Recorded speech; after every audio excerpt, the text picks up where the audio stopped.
Price the Lord. Amen. So ಯಾಕಂದರೆ ದೇವರು ತನ್ನ ಮಕ್ಕಳನ್ನು ಇಟ್ಟಿರುವುದೇ ಆತನ ಸತ್ಕಾರ್ಯಗಳನ್ನು ಮಾಡುವುದಕ್ಕಾಗಿ.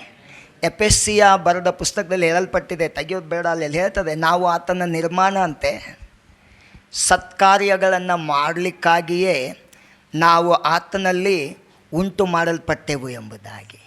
ಏನು ಮಾಡಲ್ಪಟ್ಟಿದ್ದೇವಂತೆ? ಸತ್ಕಾರ್ಯಗಳನ್ನು ಮಾಡುವುದಕ್ಕಾಗಿ ಉಂಟು ಮಾಡಲ್ಪಟ್ಟಿದ್ದೇವೆ. ಆಮೇನ್, ಆಮೇನ್. ಸ್ವಲ್ಪ ನಮ್ಮ ಸಭೆಯವರು, ನಾನು ಸಂತೋಷದಿಂದ ಹೇಳ್ತೇನೆ, ಬೇಜಾರು ಮಾಡಿಕೊಂಡ್ರೂ ಪರವಾಗಿಲ್ಲ, ಇನ್ನೂ ಸ್ವಲ್ಪ ನಿಮ್ಮ ಮನಸ್ಸನ್ನು ದೇವರಿಗಾಗಿ ವಿಶಾಲ ಮಾಡಬೇಕಾಗಿದೆ. ಹಲ್ಲೆಲೂಯಾ. ಹೊರಗಡೆ ನೀವು ಪಾರ್ಟಿ ಮಾಡ್ತೀರ, ಅಲ್ಲಿ ಬಹಳಷ್ಟು ಖರ್ಚು ಮಾಡ್ತೀರ. ಸೊ ದುಃಖ ಇಲ್ಲ, ಬೇಜಾರಿಲ್ಲ, ಮಾಡಿರಿ. ಆದರೆ ಸಭೆ ಅಂತ ಬಂದಾಗ ಸಭೆಗೆ ಯಾಕೆ ನಾನು ಮಾಡ್ತೇನೆ ಪಾಸ್ಟರ್, ನಾನು ದೇವ ಜನರಿಗೆ ಆಶೀರ್ವಾದವಾಗಿರ್ತೇನೆ ಅಂತ ಯಾಕೆ ಆಗೋದಿಲ್ಲ? ಅಲ್ಲಿ ಯಾಕೆ ನೀನು ಕೂಡಿಸು, ನಾನು ಕೂಡಿಸು, ಅವನು ಕೂಡಿಸು ಅಂಥೇಳಿ ಯಾಕೆ ನಿಮ್ಮಲ್ಲಿ ಒಬ್ಬರಲ್ಲಿಯೂ ನಂಬಿಕೆ ಇಲ್ಲ? ನನ್ನ ದೇವರಿಗೆ ನಾನು ಕಣ್ಣೀರಿನಿಂದ ಬಿತ್ತಿದ್ರೆ ಅವನನ್ನು ಕೊಯ್ಯುವ ಹಾಗೆ ಮಾಡೇ ಮಾಡ್ತಾನೆ ಎಂಬುದಾಗಿ. ಹಲ್ಲೆಲೂಯಾ. ಆಮೇನ್. ಇದನ್ನು ನಾನು ಯಾರನ್ನೋ ಮೇಲೇರಿಸಿ ಯಾರನ್ನೋ ಕೆಳಗಡೆ ಇಳಿಸ್ತಾ ಇಲ್ಲ. ದೇವರ ವಾಕ್ಯ ಸ್ಪಷ್ಟವಾಗಿ ಹೇಳ್ತದೆ, ಬಿತ್ತುವವನು ಕೊಯ್ತಾನಂತೆ. ಪಕ್ಕದವ್ರಿಗೆ ಹೇಳ್ರಿ, ಬಿತ್ತುವವನು ಕೊಯ್ತಾನಂತೆ. ಪಾರ್ಟಿಯಲ್ಲೆಲ್ಲ, ಹೋಟೆಲ್ದಲ್ಲೆಲ್ಲ, ಬೇರೆ ಯಾವ ಕಾರ್ಯಕ್ರಮಗಳಲ್ಲೆಲ್ಲ ದೋಸ್ತರು ಕೂಡ್ಕೊಂಡು ದೊಡ್ಡ ದೊಡ್ಡ ಹೋಟೆಲ್ಗಳಲ್ಲಿ ಖರ್ಚು ಮಾಡುವುದರಲ್ಲೆಲ್ಲ ದೇವ ಜನರ ಮಧ್ಯದಲ್ಲಿ ದೇವರಿಗಾಗಿಯೂ ಆತನ ಜನರಿಗಾಗಿಯೂ ಬಿತ್ತುವಾಗ ನಾನು ಅದಕ್ಕೆ ಡಬ್ಬಲ್ಲಾಗಿ ಕೊಯ್ತೇನೆ. ಆಮೇನ್. ಹಲ್ಲೆಲೂಯಾ. Praise the lord. ನಾನು ಒಳಗಡೆ ಮನೇಲಿ ಹೋಗಿ ವಿಚಾರ ಮಾಡ್ತಾಯಿದ್ದೆ, ದೇವರೇ, ನಮ್ಮ ಸಭೆಯ ಜನ ಮೊದಲು ಸಭೆಗೆ ಬರುವಾಗ ಅವ್ರು ಹೇಗಿದ್ದರು, ಈಗ ಅವ್ರನ್ನ ಎಲ್ಲಿ ತೆಗೆದುಕೊಂಡು ಬಂದಿದ್ದೀಯಪ್ಪ ಸ್ವಾಮಿ, ಆದರೂ ಇನ್ನೂ ಚಿಲ್ಲರೆ ವಿಚಾರ ಮಾಡ್ತಾ ಇದ್ದಾರಲ್ಲ. ನಿಮಗದು ಹರ್ಟ್ ಆದರೂ ಕೂಡ ಪರವಾಗಿಲ್ಲ, ನೀವು ಬಂದು ನನಗೆ ಹೇಳ್ರಿ ಪಾಸ್ಟರ್, ನನಗೆ ಹರ್ಟ್ ಆಗಿದೆ ಅಂತೆ, ನನಗೇನೂ ಬೇಜಾರಿಲ್ಲ. Hallelujah, hallelujah. ಯಾಕಂದರೆ ಅದು ದೇವರಿಗೂ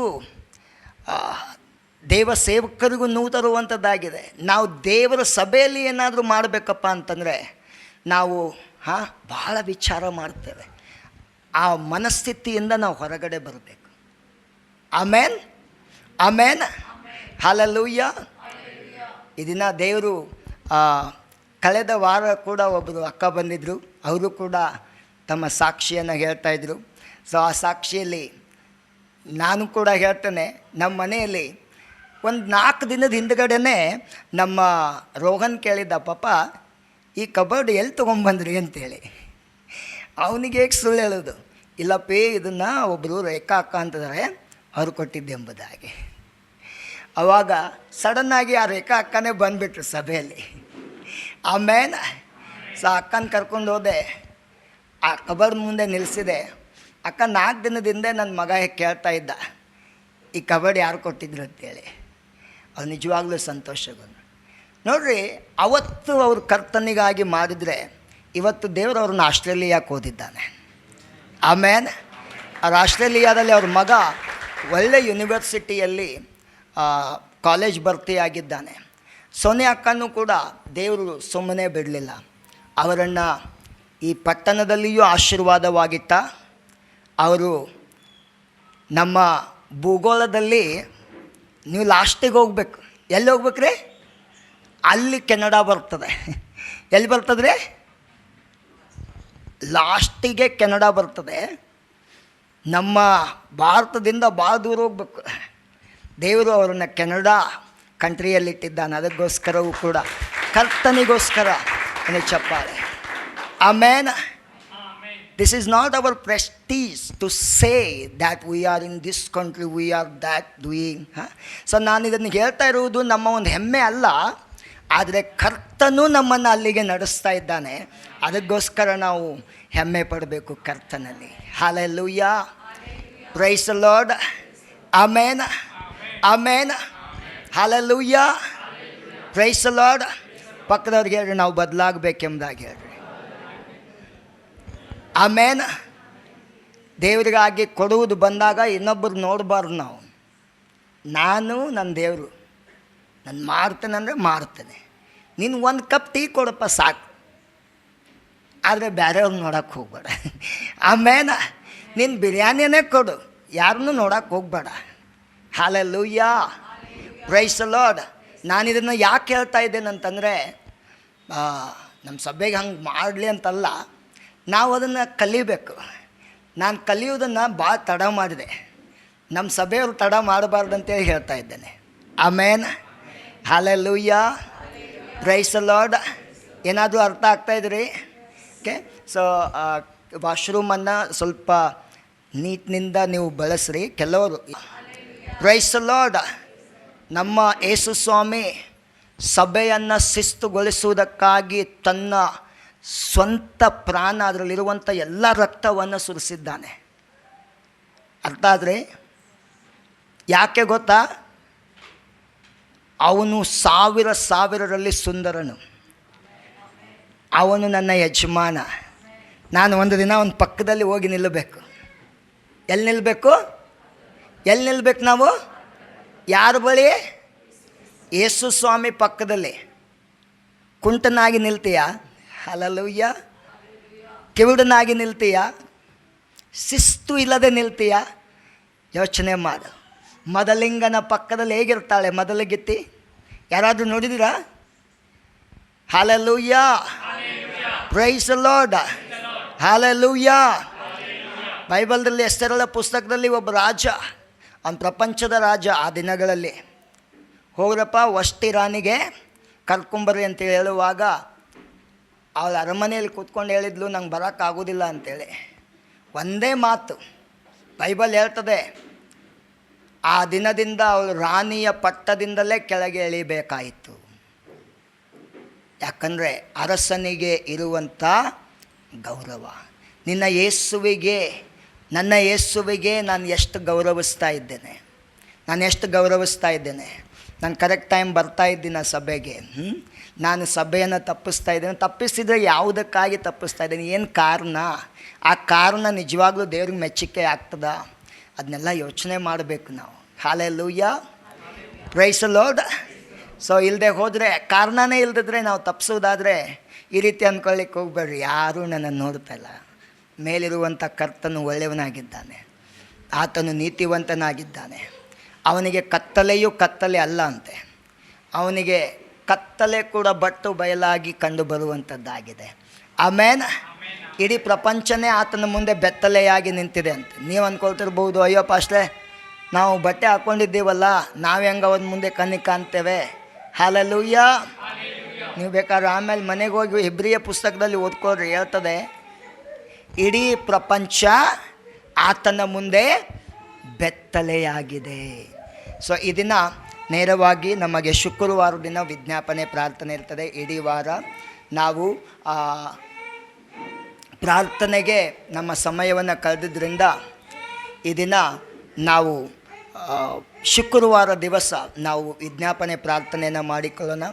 ನಡುವೆ ಏನಾದರೂ ಪ್ರಾರ್ಥನೆಗಳಿದ್ದಲ್ಲಿ ನಾವು ನಿಮಗೆ ತಿಳಿಸ್ತೇವೆ. ಎಲ್ಲಿಯಾದರೂ ಕೂಟಗಳಿರುವುದಾಗಿದ್ದರೆ, ಅದರಿಂದ ನಿಮಗೆ ಆಶೀರ್ವಾದ ಆಗುವುದಾಗಿದ್ದರೆ ನಿಶ್ಚಯವಾಗಿ ನಾನು ನಿಮ್ಮನ್ನು ಅದಕ್ಕೆ ನಿಮಗೆ ಪರಿಚಯ ಮಾಡ್ತೇನೆ.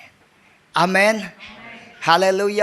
ಏನಾದರೂ ಕಲ್ತ್ರ 7 ದಿನದಿಂದ ನಾನು ಕೂಡ ಭಾಳಷ್ಟು ವಾಕ್ಯಗಳಿಂದ ಆಶೀರ್ವಾದ ಹೊಂದಿದ್ದೇನೆ. ಯಾರಾದರೂ ಇದ್ದೀರಾ ಒಂದು ಸಾಕ್ಷಿ? ನಾನು ಕಳೆದ ವಾರ ಭಾಳ ನಿರಾಶೆ ಆಗಿದ್ದೆ, ದೇವರು ನನಗೆ ಈ ವಾಕ್ಯಗಳಿಂದ ಮಾತನಾಡಿದ. ಹಾಗೆ ಯಾರಾದರೂ ಇದ್ದರೆ ಹೋಗಲಿ, ನಾನು ಪ್ರೀಚ್ ಮಾಡುವಾಗಲೇ ನಿಮಗೆ ಹಂಗೆ ಏನಾದರೂ ಹೇಳಬೇಕನ್ಸಿದ್ರೆ ನಮಗೆ ಹೇಳ್ರಿ, ನಾವು ನಿಮಗೆ ಸಮಯವನ್ನು ಕೊಡ್ತೇವೆ.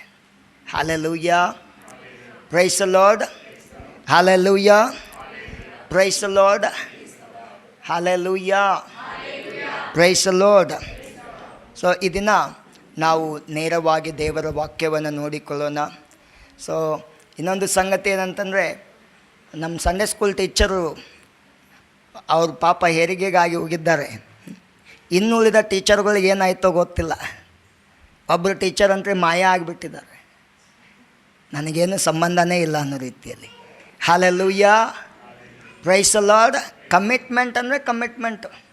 ಸಭೆ ಅಂತಂದರೆ hallelujah, praise the Lord, hallelujah, praise the Lord. ಏನಾದರೂ ಕಲಿತಾ ಇದ್ದೀರಾ? ಏನಾದರೂ ಕಲಿತಾ ಇದ್ದೀವಾ? ಪಕ್ಕದವ್ರಿಗೆ ಹೇಳಿ, ನಾವು ಈ ದಿನ ಒಳ್ಳೆಯದನ್ನು ಕಲಿತಾ ಇದ್ದೇವೆ ಎಂಬುದಾಗಿ. ಸೊ ಬರುವ ದಿನದಲ್ಲಿ ನಾವು ಈ ಸಭೆ ಬೆಳೆಯುವುದನ್ನು ನಾವು ನೋಡುವವರಾಗಿದ್ದೇವೆ. ಈ ಸೇವೆ ಬೆಳೆಯುವುದನ್ನು ನಾವು ನೋಡುವವರಾಗಿದ್ದೇವೆ. ನಮ್ಮ ದೇವರು ನಮ್ಮನ್ನು ಉನ್ನತವಾಗಿ ಆಶೀರ್ವಾದ ಮಾಡುವವನಾಗಿದ್ದಾನೆ. ಮತ್ತಾಯನು ಬರೆದ ಸುವಾರ್ತೆ 11ನೇ ಅಧ್ಯಾಯ 33ರಿಂದ 46ರವರೆಗೆ. ಇದನ್ನು ಓದುವಾಗ ಯಾರಿಗಾದರೂ ಒಂದು ವೇಳೆ ಸಾಕ್ಷಿ ಇದ್ದರೆ ನನಗೆ ನೀವು ಹೇಳಬಹುದು. ಮತ್ತಾಯನು ಬರೆದ ಸುವಾರ್ತೆ 21ನೇ ಅಧ್ಯಾಯ 33ರಿಂದ 46. ಮತ್ತಾಯನು ಬರೆದ ಸುವಾರ್ತೆ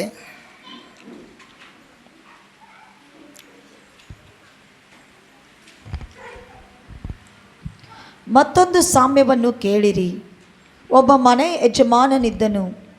ಅವನು ಒಂದು ದ್ರಾಕ್ಷೆಯ ತೋಟವನ್ನು ಮಾಡಿ ಅದರ ಸುತ್ತಲೂ ಬೇಲಿ ಹಾಕಿಸಿ ಅದರಲ್ಲಿ ದ್ರಾಕ್ಷೆಯ ಅಲೆಯನ್ನು ಮಾಡಿಸಿ ಹೂಡೆಯನ್ನು ಕಟ್ಟಿಸಿ ಒಕ್ಕಲಿಗರಿಗೆ ವಾರಕ್ಕೆ ಕೊಟ್ಟು ಬೇರೊಂದು ದೇಶಕ್ಕೆ ಹೋದನು. ಫಲಕಾಲ ಹತ್ತಿರವಾದಾಗ ತನಗೆ ಬರಬೇಕಾದ ಹಣ್ಣುಗಳನ್ನು ತೆಗೆದುಕೊಂಡು ಬರುವುದಕ್ಕಾಗಿ ಆ ಒಕ್ಕಲಿಗರ ಬಳಿಗೆ ತನ್ನ ಆಳುಗಳನ್ನು ಕಳುಹಿಸಲು ಒಕ್ಕಲಿಗರು ಅವನ ಆಳುಗಳನ್ನು ಹಿಡ್ಕೊಂಡು ಒಬ್ಬನನ್ನು ಹೊಡೆದರು, ಒಬ್ಬನನ್ನು ಕಡಿದು ಹಾಕಿದರು, ಒಬ್ಬನನ್ನು ಕಲ್ಲೆಸೆದು ಕೊಂದರು. ಪುನಃ ಮೊದಲಿನವರಿಗಿಂತ ಹೆಚ್ಚು ಮಂದಿ ಆಳುಗಳನ್ನು ಕಳುಹಿಸಿದನು. ಅವರಿಗೂ ಹಾಗೆಯೇ ಮಾಡಿದರು. ಕಡೆಯಲ್ಲಿ ನನ್ನ ಮಗನಿಗಾದರೂ ಮರ್ಯಾದೆ ತೋರಿಸಾರು ಅಂದುಕೊಂಡು ತನ್ನ ಮಗನನ್ನು ಅವರ ಬಳಿಗೆ ಕಳುಹಿಸಿದನು.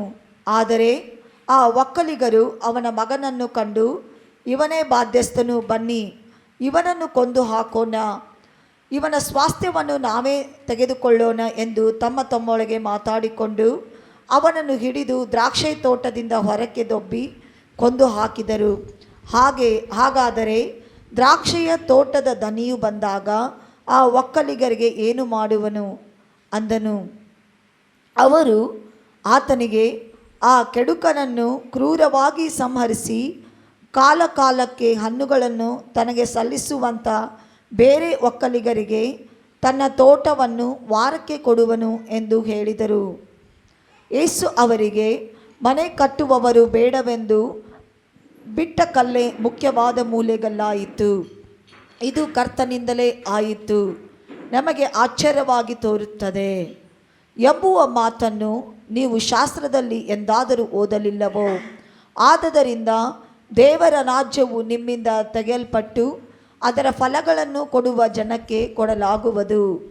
ಈ ಕಲ್ಲಿನ ಮೇಲೆ ಬೀಳುವವನು ತುಂಡು ತುಂಡಾಗುವನು, ಇದು ಯಾರ ಮೇಲೆ ಬೀಳುತ್ತದೋ ಅವನನ್ನು ಪುಡಿ ಪುಡಿ ಮಾಡುವುದು ಎಂದು ಹೇಳಿದನು. ಮಹಾಯಾಜಕರು ಫರಿಸಾಯರು ಆತನ ಸಾಮ್ಯಗಳನ್ನು ಕೇಳಿ ತಮ್ಮನ್ನೇ ಕುರಿತು ಮಾತಾಡುತ್ತಾನೆಂದು ತಿಳ್ಕೊಂಡು ಆತನನ್ನು ಹಿಡಿಯುವುದಕ್ಕೆ ಸಂದರ್ಭ ನೋಡುತ್ತಿದ್ದರು. ಆದರೆ ಜನರು ಆತನನ್ನು ಪ್ರವಾದಿ ಎಂದು ಎನಿಸಿದ್ದರಿಂದ ಅವರಿಗೆ ಭಯಪಟ್ಟರು. Hallelujah, praise the Lord, hallelujah. ಇದನ್ನು ನಾವು ಅನೇಕ ಸಲ ಓದಿರ್ತೇವೆ ಈ ಸಾಮ್ಯವನ್ನು. ಈ ಸಾಮ್ಯದಲ್ಲಿ ಇರುವಂಥ ವಿಶೇಷತೆಯನ್ನು ನಾವು ಇದನ್ನು ತಿಳಿದುಕೊಳ್ಳೋಣ. ಇಲ್ಲಿ ದ್ರಾಕ್ಷೆ ತೋಟದ ವಿಷಯದಲ್ಲಿ ಮಾತನಾಡ್ತಾ ಇದೆ. ಯೇಸು ಸ್ವಾಮಿ ಒಂದು ದ್ರಾಕ್ಷೆ ತೋಟದ ವಿಷಯದಲ್ಲಿ ಮಾತನಾಡ್ತಾ ಇದ್ದಾನೆ. ಈ ದ್ರಾಕ್ಷೆ ತೋಟಕ್ಕೆ ಒಬ್ಬ ಯಜಮಾನ ಇದ್ದ. ಆ ಯಜಮಾನನು ಆ ದ್ರಾಕ್ಷೆ ತೋಟವನ್ನು ಭಾಳ ಸುಂದರವಾಗಿ ಮಾಡಿ, ಬೈಬಲ್ ಹೇಳ್ತದೆ, ಅದಕ್ಕೆ ಸುತ್ತಲೂ ಏನು ಹಾಕಿದ್ದಂತೆ? ಬೇಲಿಯನ್ನು ಹಾಕಿದ್ದಂತೆ. ಏನು ಹಾಕಿದ್ರಿ? ಬೇಲಿಯನ್ನು ಹಾಕಿದ್ದಾನೆ. ಸೊ ಬೇಲಿಯನ್ನು ಹಾಕಿ, ಕನ್ನಡದಲ್ಲಿ ಒಂದು ವರ್ಡ್ ಅಲ್ಲಿ ಹಾರಿ ಹೋಗಿದೆ, ಇಂಗ್ಲೀಷ್ನಲ್ಲಿ ಹೇಳಿದೆ ಹಿ ಬಿಲ್ಟ್ ಅ ಟವರ್ ಎಂಬುದಾಗಿ ಹೇಳ್ತದೆ. ಆದರೆ ಇಲ್ಲಿ ಕನ್ನಡದಲ್ಲಿ ಕಟ್ಟಿಸಿ ಅಂತ ಅಷ್ಟೇ ಬಂದಿದೆ. ಆದರೆ ಏನು ಕಟ್ಟಿಸಿದ? ಒಂದು ಬುರುಜನ್ನು ಕೂಡ ಅದೇ ದ್ರಾಕ್ಷೆ ತೋಟದಲ್ಲಿ ಏನೇನಿರ್ತದೆ ಅಂತಂದರೆ, ದ್ರಾಕ್ಷೆ ಗಿಡಗಳು ಬರುವುದಕ್ಕಿಂತ ಮುಂಚೆ ಒಂದು ದೊಡ್ಡ ಬೇಲಿ, ಒಂದು ವಿಶಾಲವಾದ ಜಾಗ, ಆ ಎಲ್ಲದರ ಮಧ್ಯದಲ್ಲಿ ಒಂದು ದೊಡ್ಡ ಬಸ್ಸಿನಿರ್ತದೆ, ಒಂದು ದೊಡ್ಡ ಒಂದು ಏನಂತಾರೆ ಅದಕ್ಕೆ, ದೊಡ್ಡ ಒಂದು ಟಾಕಿ ಥರ ಒಂದು ದೊಡ್ಡ ಸಂಗತಿ, ಒಂದೊಂದು ತೆಗ್ಗವನ್ನು ನಾವು ನೋಡ್ತೇವೆ. ಸೊ ಆ ಒಂದು ಕುಣಿ ಯಾವುದಕ್ಕೋಸ್ಕರ ಅಂತಂದರೆ, ಎಲ್ಲ ದ್ರಾಕ್ಷಿಗಳು ಅವುಗಳ ಫಲ ಕಾಲ ಬಂದಾಗ ಅವುಗಳನ್ನ ತೆಗೆದು, ಅವುಗಳನ್ನು ಅದರಲ್ಲಿ ತುಳಿದು, ಅದರ ರಸವನ್ನು ತೆಗೆದು ಅದನ್ನು ದ್ರಾಕ್ಷಾರಸ ಮಾಡಿ ಆ ದಿನಗಳಲ್ಲಿ ಇಸ್ರಾಯೇಲರು ಮಾರಾಟ ಮಾಡ್ತಾಯಿದ್ರು. ಈಗ ಯೇಸು ಸ್ವಾಮಿ ಯಾರಿಗೆ ಈ ವಾಕ್ಯವನ್ನು ಬೋಧಿಸ್ತಾ ಇದ್ದಾನೆ? ಈ ವಾಕ್ಯವನ್ನು ಯೇಸು ಕ್ರಿಸ್ತನು ಅಲ್ಲಿರುವಂಥ ಇಸ್ರಾಯೇಲರಿಗೆ ಬೋಧಿಸ್ತಾ ಇದ್ದಾನೆ. ಯಾರಿಗೆ ಬೋಧಿಸ್ತಾ ಇದ್ದಾನೆ ರೀ? ಇಸ್ರಾಯೇಲರಿಗೆ. ಯಾಕೆ ಬೋಧಿಸ್ತಾ ಇದ್ದಾನೆ ಹೇಳ್ರಿ? ಅವರ ಬಳಿಯಲ್ಲಿ ಕರುಣೆಯ ಕಾಲ ಬಂತು, ಕರುಣೆಯ ಯಜಮಾನ ಬಂದ, ಪ್ರಿನ್ಸ್ ಆಫ್ ಪೀಸ್, ಸಮಾಧಾನದ ಅಧಿಪತಿ ಬಂದಿದ್ದಾನೆ, ಇಷ್ಟು ಅದ್ಭುತ ಮಾಡಿದ್ದಾನೆ, ಇಷ್ಟು ಮಹತ್ವ ಕಾರ್ಯಗಳನ್ನು ಮಾಡಿದ್ದಾನೆ. ಆದರೆ ಎಲ್ಲೂ ಒಂದು ಕಡೆಯೂ ಅವರು ನಿರ್ಧಾರ ಮಾಡ್ತಾ ಇಲ್ಲ, ಇವನೇ ನಮ್ಮ ರಾಜ್ಯನು, ಇವನೇ ನಮ್ಮ ಯಜಮಾನ, ಇವನೇ ನಮ್ಮ ಕರ್ತನು ಎಂಬುದಾಗಿ. ನಾವು ಕೂಡ ಯೇಸು ಕ್ರಿಸ್ತನನ್ನು ಹಿಂಬಾಲಿಸುವವರಾಗಿ ನಮ್ಮ ಜೀವಿತದಲ್ಲಿ ಭಾಳ ತಡ ಮಾಡುತ್ತೇವೆ ನಾವು. ನನ್ನ ಜೀವಿತಕ್ಕೆ ಯಾರು ಯಜಮಾನ ಅಂಥೇಳಿ ತಿಳಿದುಕೊಂಡು ಅವನನ್ನೇ ನಮ್ಮ ಯಜಮಾನನನ್ನಾಗಿ ಮಾಡಿಕೊಳ್ಳುವುದಕ್ಕಾಗಿ ಅದ್ಭುತಗಳೇನೋ ನಮ್ಮ ಜೀವಿತದಲ್ಲಿ ಆಗ್ತವೆ, ಅದರಲ್ಲಿ ಎರಡು ಮಾತಿಲ್ಲ. ನಮ್ಮ ಜೀವಿತದಲ್ಲಿ ನಾವು ಎಲ್ಲಿದ್ವಿ ಅಲ್ಲಿಂದ ದೇವರು ನಮ್ಮನ್ನು ಮೇಲೆ ತರ್ತಾನೆ, ಅದರಲ್ಲಿಯೂ ಎರಡನೇ ಮಾತಿಲ್ಲ. ಆದರೆ ನಾವು ಬೆಳೆದ ಹಾಗೆಲ್ಲ ಬೆಳೆಸಿರುವಂಥವನನ್ನೇ ಮರೆತು ಬಿಡ್ತೇವೆ. ಆಮೇಲೆ ನಾವು ಅವನಿಗೇ ಹೇಗೆ ವರ್ತಿಸ್ತೇವೆ ಅಂತಂದರೆ, ನನಗೆಲ್ಲ ಗೊತ್ತಿದೆ. ಏನಂತೆ? ನನಗೆ ಎಲ್ಲ ಗೊತ್ತಿದೆ. Hallelujah, praise the Lord, amen. ಅದಕ್ಕೆ ಸ್ವಾಮಿ ಹೇಳಿದ, ಶಿಷ್ಯನಿಗೆ ಗುರುವಿನಂತೆ ಆಗೋದಷ್ಟೇ ಸಾಕು, ಅವನನ್ನು ಕ್ರಾಸ್ ಮಾಡೋದು ಬೇಡ ಅಂತ ಹೇಳ್ತಾನೆ. Amen, hallelujah. ಏನಂತೆ? ಶಿಷ್ಯನ ಎಲ್ಲಿಗೆ ಸ್ಟಾಪ್ ಆಗ್ಬೇಕಂತೆ? ಗುರುವಿನಂತೆ ಆಗಬೇಕಂತೆ, ಗುರುವಿನ ಮುಂದೆ ಹೋಗಕ್ಕೆ ಹೋಗಬಾರ್ದು. ಅದನ್ನೇ ಯಾರು ಮಾಡಿದ್ರು ತಪ್ಪು? ಸೈತಾನ ಮಾಡಿದ. Hallelujah, hallelujah, hallelujah, praise the Lord. ಈಗ ಈ ಒಂದು ಸಾಮ್ಯವನ್ನು ಯೇಸು ಸ್ವಾಮಿ ಅವ್ರಿಗೆ ಹೇಳಿದ. ಈ ಸಾಮ್ಯದಿಂದ ಆದರೂ ಅವ್ರು ನನ್ನನ್ನು ಅರ್ಥ ಮಾಡ್ಕೊಳ್ತಾರೆ ಎಂಬುದಾಗಿ. ನಾನು ಎಂಥವನಾಗಿದ್ದೇನೆ, ನಾನು ಯಾವುದಕ್ಕಾಗಿ ಬಂದಿದ್ದೇನೆ, ನಿಮ್ಮ ಕೈಯಲ್ಲಿ ಎಂಥ ಭಾಗ್ಯವನ್ನು ಕೊಟ್ಟು ಹೋಗ್ಲಿಕ್ಕಿದ್ದೇನೆ, ಅದನ್ನು ಅವ್ರು ಈಗಾದರೂ ತಿಳ್ಕೊಳ್ಳಿ ಎಂಬುದಾಗಿ ಯೇಸು ಸ್ವಾಮಿ ಅವ್ರಿಗೇನು ಹೇಳ್ತಾನಂತಂದರೆ, ಒಂದು ದೊಡ್ಡ ದ್ರಾಕ್ಷೆ ತೋಟವನ್ನು ಮಾಡಿಸಿ, ಸುತ್ತಲೂ ಬೇಲಿಯನ್ನು ಹಾಕಿಸಿ, ಅದಕ್ಕೆ ದ್ರಾಕ್ಷೆ ತುಳಿಯುವ ತೊಟ್ಟಿಯನ್ನು ಮಾಡಿಸಿ, ಅದಕ್ಕೆ ಒಂದು ಬುರುಜನ್ನು ಕಟ್ಟಿಸಿ, ಅಲ್ಲಿ ಒಬ್ಬ ಕಾವಲುಗಾರರನ್ನು ನೇಮಿಸಿ, ತಿರುಗಿ ಆತನು ಬೇರೊಂದು ದೇಶಕ್ಕೆ ಹೊರಟು ಹೋದ ಅಂದ ಮಾತ್ರಕ್ಕೆ ಎಲ್ಲ ಮುಗಿತಪ್ಪ, ಈಗ ಯಜಮಾನ ಇಲ್ಲ, ಬಂದರೆ ನನಗೆ ಹೆಂಗೆ ಬೇಕಂಗೆ ಮಾಡ್ಕೊಳ್ಳೋಣ ಅಂತಂತಂದರೆ, hallelujah, hallelujah, praise the Lord, amen, hallelujah. ನಾನು ಒಂದು ವೇಳೆ ಒಂದು ದ್ರೋಹ ಮಾಡಿ ಈ ಊರಿನಿಂದ ಬೇರೊಂದು ಊರಿಗೆ ಹೋಗ್ಬಹುದು, ನಾನು ಈ ದೇಶದಿಂದ ಇನ್ನೊಂದು ದೇಶಕ್ಕೆ ಹೋಗ್ಬೋದು. ಆದರೆ ವಾಕ್ಯ ಹೇಳ್ತದೆ, ನಾನು ನನ್ನ ದೇವರಿಗೆ ತಪ್ಪು ಮಾಡಿದಾಗ ಯಾವ ದೇಶಕ್ಕೆ ಹೋದರೆ ಏನು? ನೀನು ಅಮೇರಿಕಕ್ಕೆ ಹೋದರೂ ಕೂಡ ನಿನ್ನನ್ನು ಅನಾರೋಗ್ಯ ಹಿಡ್ಕೊಂಡೇ ಬರ್ತದೆ. ಯಾರಾದರೂ ಹೇಳ್ತೀರಾ, ಪಾಸ್ಟ್ರೇ ಅಮೇರಿಕಾದಾಗೆ ಸರ್ದಿಯೇ ಇಲ್ಲ ನೋಡ್ರಿ ಪಾಸ್ಟ್ರೆ ಅಂತೇಳಿ ಹೇಳಕ್ಕೆ ಯಾರಾದರೂ ಇದ್ದೀರಾ? ದೇವ್ರ ಸ್ತೋತ್ರ, ನಮ್ಮ ಸೋನಿಯಾ ಅಕ್ಕ ಊರಿನಲ್ಲಿ ನಾವಿಲ್ಲ. ನಾವೆಲ್ಲ ಇದ್ದಿದ್ರೆ ನಾವೇನೋ ಅಕ್ಕಾಗತ್ತೆ ಹೊರಗೆ ಹೋಗ್ತಾ ಇರಲಿಲ್ಲ, ಮನೆಯಲ್ಲೇ ಕೂತ್ಕೊಂಡ್ಬಿಡ್ತಿದ್ವಿ. ಯಾಕೆ ಹೇಳ್ರಿ? ನೀನು ಹೊರಗೆ ಹೋದರೆ ಮುಗೀತು, ನೀನು ಆಯಸ್ಸಾಗಿ ಮುಗಿದು ಹೋಯ್ತಲ್ಲಿ. ಬಾಡಿ ಒಯ್ಲಿಕ್ಕೇ ಬರೋದು ಗಾಡಿ ಎಲ್ಲ ರಕ್ತ ಹೆಪ್ಪುಗಟ್ಟಿ ಜೀವನೇ ಹೋಗ್ಬಿಡ್ತದೆ. ಹಲ್ಲೆಲೂಯ. ಅರ್ಥ ಆಗ್ತಾಯಿದ್ರಿ? ಅರ್ಥ ಆಗ್ತಾಯಿದ್ರಿ? ದೇವ್ರ ಸ್ತೋತ್ರ. ದೇವ್ರು ನಮ್ಮನ್ನು ಸ್ವಲ್ಪ ಏಷ್ಯಾದಲ್ಲಿಟ್ಟಿದ್ದಾನೆ, ಮ್ಯಾಲಿಟ್ಟಿಲ್ಲ ಭಾಳ. ಅದರಲ್ಲಿಯೂ ಆ ಭಾರತದಲ್ಲಿ ಕರ್ನಾಟಕ ಸ್ವಲ್ಪ ಕೆಳಗಡೆ ಇದೆ. ನಮಗೇನೂ ಅದು ಅದ್ರದ್ದು ಅರ್ಥ ಆಗೋದಿಲ್ಲ. ಹಲ್ಲೆಲೂಯ, ಪ್ರೈಸ್ ಲಾರ್ಡ್, ಆಮೇನ್. ಈ ದೇವರಿಗೆ ನಾವು ಮುಚ್ಕೊಂಡ್ಬಿಟ್ಟು ಎಲ್ಲಿಯೂ ತಪ್ಪಿಸ್ಕೊಳ್ಳಿಕ್ಕಾಗೋದಿಲ್ಲ ಅಂತೆ. ಸ್ವಾಮಿ ಅವ್ರಿಗೆ ಅದನ್ನೇ ಹೇಳ್ತಾ ಇದ್ದಾನೆ. ಈ ಯಜಮಾನ ಏನು ಮಾಡಿದಂತೆ, ಇದನ್ನೆಲ್ಲ ಯಾರಿಗೆ ಕೊಟ್ಟಂತೆ? ತನ್ನ ಮಕ್ಕಳಿಗೆ ಕೊಟ್ಟು ಬೇರೊಂದು ದೇಶಕ್ಕೆ ಹೋದಂತೆ. ಆದರೆ ಅವನು ಏನನ್ನು ಇಟ್ಟಿದ್ದಂತೆ? ಬುರುಜನ್ನು ಇಟ್ಟಿದ್ದ. ಏನಿಟ್ಟಿದ್ದಾರೆ ಹೇಳ್ರಿ ಎಲ್ಲರೂ? ಬುರುಜು, ಟವರ್. ಟವರ್ ಯಾರಾದರೂ ನೋಡಿದ್ದೀರಾ? ಕೋಟೆ ಇರ್ತದೆ, ಕೋಟೆಯ ಪಕ್ಕದಲ್ಲಿ ಎತ್ತರವಾದಂಥ ಒಂದು ಬುರ್ಜ್ ಇರ್ತದೆ. ಅಲ್ಲಿ ಒಂದು ದೊಡ್ಡ ಹೆಡ್ಲೈಟ್ ಎತ್ತಿರ್ತಾನೆ. ಯಾವಾಗಲೂ ಆತನ ಹಿಂಗೆ ಸುತ್ತಲೂ ಲೈಟನ್ನು ಹಾಕ್ತಿರ್ತಾನೆ ಕತ್ತಲೆಯಲ್ಲಿ. ನೋಡಿದ್ರಾ? ಎಷ್ಟು ಜನ ನೋಡಿಲ್ಲ ಹೇಳ್ರಿ? ಅವ್ರಿಗೆ ಹೇಳ್ತೇನೆ ನಾನು. Hallelujah, praise the Lord, hallelujah. ಇಡೀ ವಾರ ಎಷ್ಟು ಜನ ಉಪವಾಸ ಮಾಡಿರಿ? ಎಲ್ಲರೂ ಉಪವಾಸ ಮಾಡಿದ್ರಿ? ಉಪವಾಸ ಮಾಡದೇ ಇರೋರು ಒಂದು ಹಲ್ಲೆಲೂಯ ಹೇಳ್ರಿ ನೋಡೋಣ. ಅಯ್ಯಯ್ಯೋ, ಉಪವಾಸ ಮಾಡಿದವ್ರನ್ನ ಕೇಳ್ರಿ ಈಗ. ಹಲ್ಲೆಲೂಯ. ನಿಮ್ಮ ಉಪವಾಸ ಇಲ್ಲದೇ ಇರುವಂಥ ಧ್ವನಿ ನೋಡ್ರಿ, ಉಪವಾಸ ಮಾಡಿದವ್ರ ಧ್ವನಿ ನೋಡ್ರಿ. ಆಮೇನ್, ಹಲ್ಲೆಲೂಯ, ಪ್ರೈಸ್ ದಿ ಲಾರ್ಡ್. ಯಜಮಾನ ಹೋದ ಅನ್ನೋ ಮಾತ್ರಕ್ಕೆ ಇವರೆಲ್ಲ ಏನು ಮಾಡಿದ್ರಂತೆ? ತಮ್ಮ ಮನಸ್ಸಿಗೆ ಬಂದಂತೆ ನಡೆದುಕೊಂಡು ಏನು ಮಾಡಿದ್ರಂತೆ? ಈಗ ಫಲಕಾಲ ಬಂತಲ್ಲ, ಅಷ್ಟು ಬಂದಿದೆ, ಇಷ್ಟು ಬಂದಿದೆ, ಎಲ್ಲರೂ ಪ್ಲ್ಯಾನ್ ಮಾಡಿ, ಇನ್ನು ಯಾಕಪ್ಪ ಯಜಮಾನಂತ್ರಿಗೆ ಬಂದಿಲ್ಲ, ನಮ್ಗೆ ಹೆಂಗೆ ಬೇಕಂಗೆ ಬದುಕೋಣ ಬಿಡು ಎಂಬುದಾಗಿ. ಈ 4 ವಾರ ರಾಜು ಪಾಸ್ಟ್ರು ಮನೆಗೆ ಬಂದಿಲ್ಲ, ಈಗ ಯಾರು ನಮ್ಮನ್ನು ನೋಡೋದಿಲ್ಲ, ಹೆಂಗೆ ಬೇಕಂಗೆ ಬದುಕೋಣ ಬಿಡು ಅಂತೇಳಿ ಹೇಳಿಬಿಡ್ತೀರ. Hallelujah, praise the Lord. ಮರಿಲಿಕ್ಕೆ ಹೋಗ್ಬೇಡ್ರಿ. ಆತನ ಒಂದು ಬುರುಜನ್ನು ಕಟ್ಟಿದ್ದಾನೆ. ಆ ಬುರುಜ್ನಲ್ಲಿ ಒಬ್ಬ ಕಾವಲುಗಾರ ಇದ್ದಾನೆ. ಆತ ನಮ್ಮನ್ನು ನೋಡ್ತಾನೆ ಇದ್ದಾನೆ. ಹಲ್ಲೆಲೂಯ. ಅವನು ಫೋನ್ ಮಾಡಿ ಆತನ ಜೊತೆ ಕನೆಕ್ಟ್ ಮಾಡ್ಕೊಂಡೇ ಇದ್ದಾನೆ. ಈ ಲೋಕದಲ್ಲಿ ನೀನು ಆತ್ಮೀಯ ಲೋಕದಲ್ಲಿ ಇಲ್ಲದೆ ಹೋಗಿದ್ರು, ನಾನು ಹೇಳ್ತೇನೆ, ನಿನ್ನ ಸುತ್ತಮುತ್ತಲು ದೇವರು ತನ್ನ ದೂತರನ್ನು ಇಟ್ಟಿದ್ದಾನೆ. ನೀನು ದೇವರಿಗಾಗಿ ನಿಂತುಕೊಳ್ಳುವಾಗ ನಿನ್ನನ್ನು ಕಾಪಾಡುವುದಕ್ಕಾಗಿ. ಹಲ್ಲೆಲೂಯ. ದೇವರಿಗಾಗಿ ನಿಂತುಕೊಳ್ಳುವಾಗ ವೈರಿ ನಿನ್ನ ವಿರುದ್ಧವಾಗಿ ನಿಲ್ಲದ ಹಾಗೆ ನಿನ್ನನ್ನು ಅವರು ತಮ್ಮ ಕೈಗಳಲ್ಲಿ ಎತ್ತಿಕೊಳ್ಳುವರು ಎಂಬುದಾಗಿ ವಾಕ್ಯದಲ್ಲಿ ಹೇಳಲ್ಪಟ್ಟಿದೆ. ಸೊ ಮುಂದೆ ಹೋಗ್ತಾ ಇರುವ ಹಾಗೆ ಸ್ವಾಮಿ ಅವ್ರ ಜೊತೆ ಮಾತನಾಡಿ ಈಗ ಇವರು ಫಲ ಅಂತಲೇ ಅವ್ರಿಗೆ ಯಾರಿಗೆ ಕೊಡ್ತಾ ಇಲ್ಲ? ಯಜಮಾನನಿಗೆ ಕೊಡ್ತಾ ಇಲ್ಲ, ಅಥವಾ ತೆಗೆದು ಇಡ್ತಾ ಇಲ್ಲ. ಅದನ್ನೆಲ್ಲ ಬಂದಂಥ ಹಣವನ್ನು ಬ್ಯಾಂಕ್ನಲ್ಲೂ ಹಾಕ್ತಾ ಇಲ್ಲ.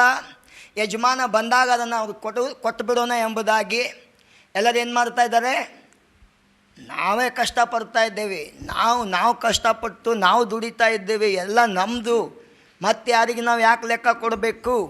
ಆ ರೀತಿಯಾಗಿ ಅವರು ಬದುಕಲಿಕ್ಕೆ ಪ್ರಾರಂಭಿಸಿದರು ಎಂಬುದಾಗಿ ವಾಕ್ಯದಲ್ಲಿ ಹೇಳ್ತದೆ. ಇದನ್ನೆಲ್ಲ ತಿಳಿದಂಥ ಯಜಮಾನ ಏನು ಮಾಡ್ತಾನೆ ಗೊತ್ತಾ? ನನ್ನ ಮಗನಿಗಾದರೂ ಇವರು ಮರ್ಯಾದೆ ಕೊಡ್ತಾರಲ್ಲ, ನನ್ನ ಮಗನಿಗಾದರೂ ಮರ್ಯಾದೆ ಕೊಡಬಹುದು, ಯಾಕಂದರೆ ಅವನು ನನಗೆ ಪ್ರಿಯನಾಗಿದ್ದಾನೆ, ಅವನೆಲ್ಲವನ್ನು ಉತ್ತಮವಾಗಿ ಮಾಡುತ್ತಾನೆ ಎಂಬುದಾಗಿ. ಈಗ ಆ ಪ್ರಿಯವಾದವನು ಕೂಡ ಅವ್ರ ಬಳಿಯಲ್ಲಿ ಬಂದರೆ ಬೈಬಲ್ ಏನು ಹೇಳ್ತದೆ? 38ನೇ ವಚನದಲ್ಲಿ, ಆ ಒಕ್ಕಲಿಗರು ಅವನ ಮಗನನ್ನು ಕಂಡು, ಇವನೇ ಬಾಧ್ಯಸ್ಥನು, ಬನ್ನಿ ಇವನನ್ನು ಕೊಂದು ಹಾಕೋಣ, ಇವನ ಸ್ವಾಸ್ಥ್ಯವನ್ನು ನಾವೇ ತೆಗೆದುಕೊಳ್ಳೋಣ ಎಂದು ತಮ್ಮೊಳಗೆ ಮಾತಾಡಿಕೊಂಡು ಅವನನ್ನು ಹಿಡಿದು ದ್ರಾಕ್ಷೆ ತೋಟದಿಂದ ಹೊರಕ್ಕೆ ದೊಬ್ಬಿ ಕೊಂದು ಹಾಕಿದರು. ಹಾಗಾದರೆ ದ್ರಾಕ್ಷೆ ತೋಟದ ದನಿಯು ಬಂದಾಗ ಆ ಒಕ್ಕಲಿಗರಿಗೆ ಏನು ಮಾಡುವನು ಅಂದನು. ನೋಡ್ರಿ, ಸ್ವಾಮಿ ಒಂದು ಸುಂದರವಾದಂಥ ಸಾಮ್ಯವನ್ನು ರೆಡಿ ಮಾಡಿಬಿಟ್ಟು ಅವರು ಅದನ್ನು ಭಾಳ ಸೂಕ್ಷ್ಮವಾಗಿ ಕೇಳುವಂತೆ ಮಾಡಿ, ಅವರು ಒಬ್ಬನ ಲಕ್ಷ್ಯ ಕೊಟ್ಟು ಕೇಳಿದ ಮೇಲೆ ಅವರಿಗೇ ಯೇಸು ಸ್ವಾಮಿ ಒಂದು ಪ್ರಶ್ನೆ ಮಾಡ್ತಾ ಇದ್ದಾನೆ. ಈಗ ಮಗನನ್ನೇ ಕೊಂದು ಹಾಕಿಬಿಟ್ರು ಅವರು. ಅವ್ರಿಗೇನು ಮಾಡಬೇಕು ಯಜಮಾನ ನೀವೇ ಹೇಳ್ರಿ ಎಂಬುದಾಗಿ. Hallelujah, praise the lord. So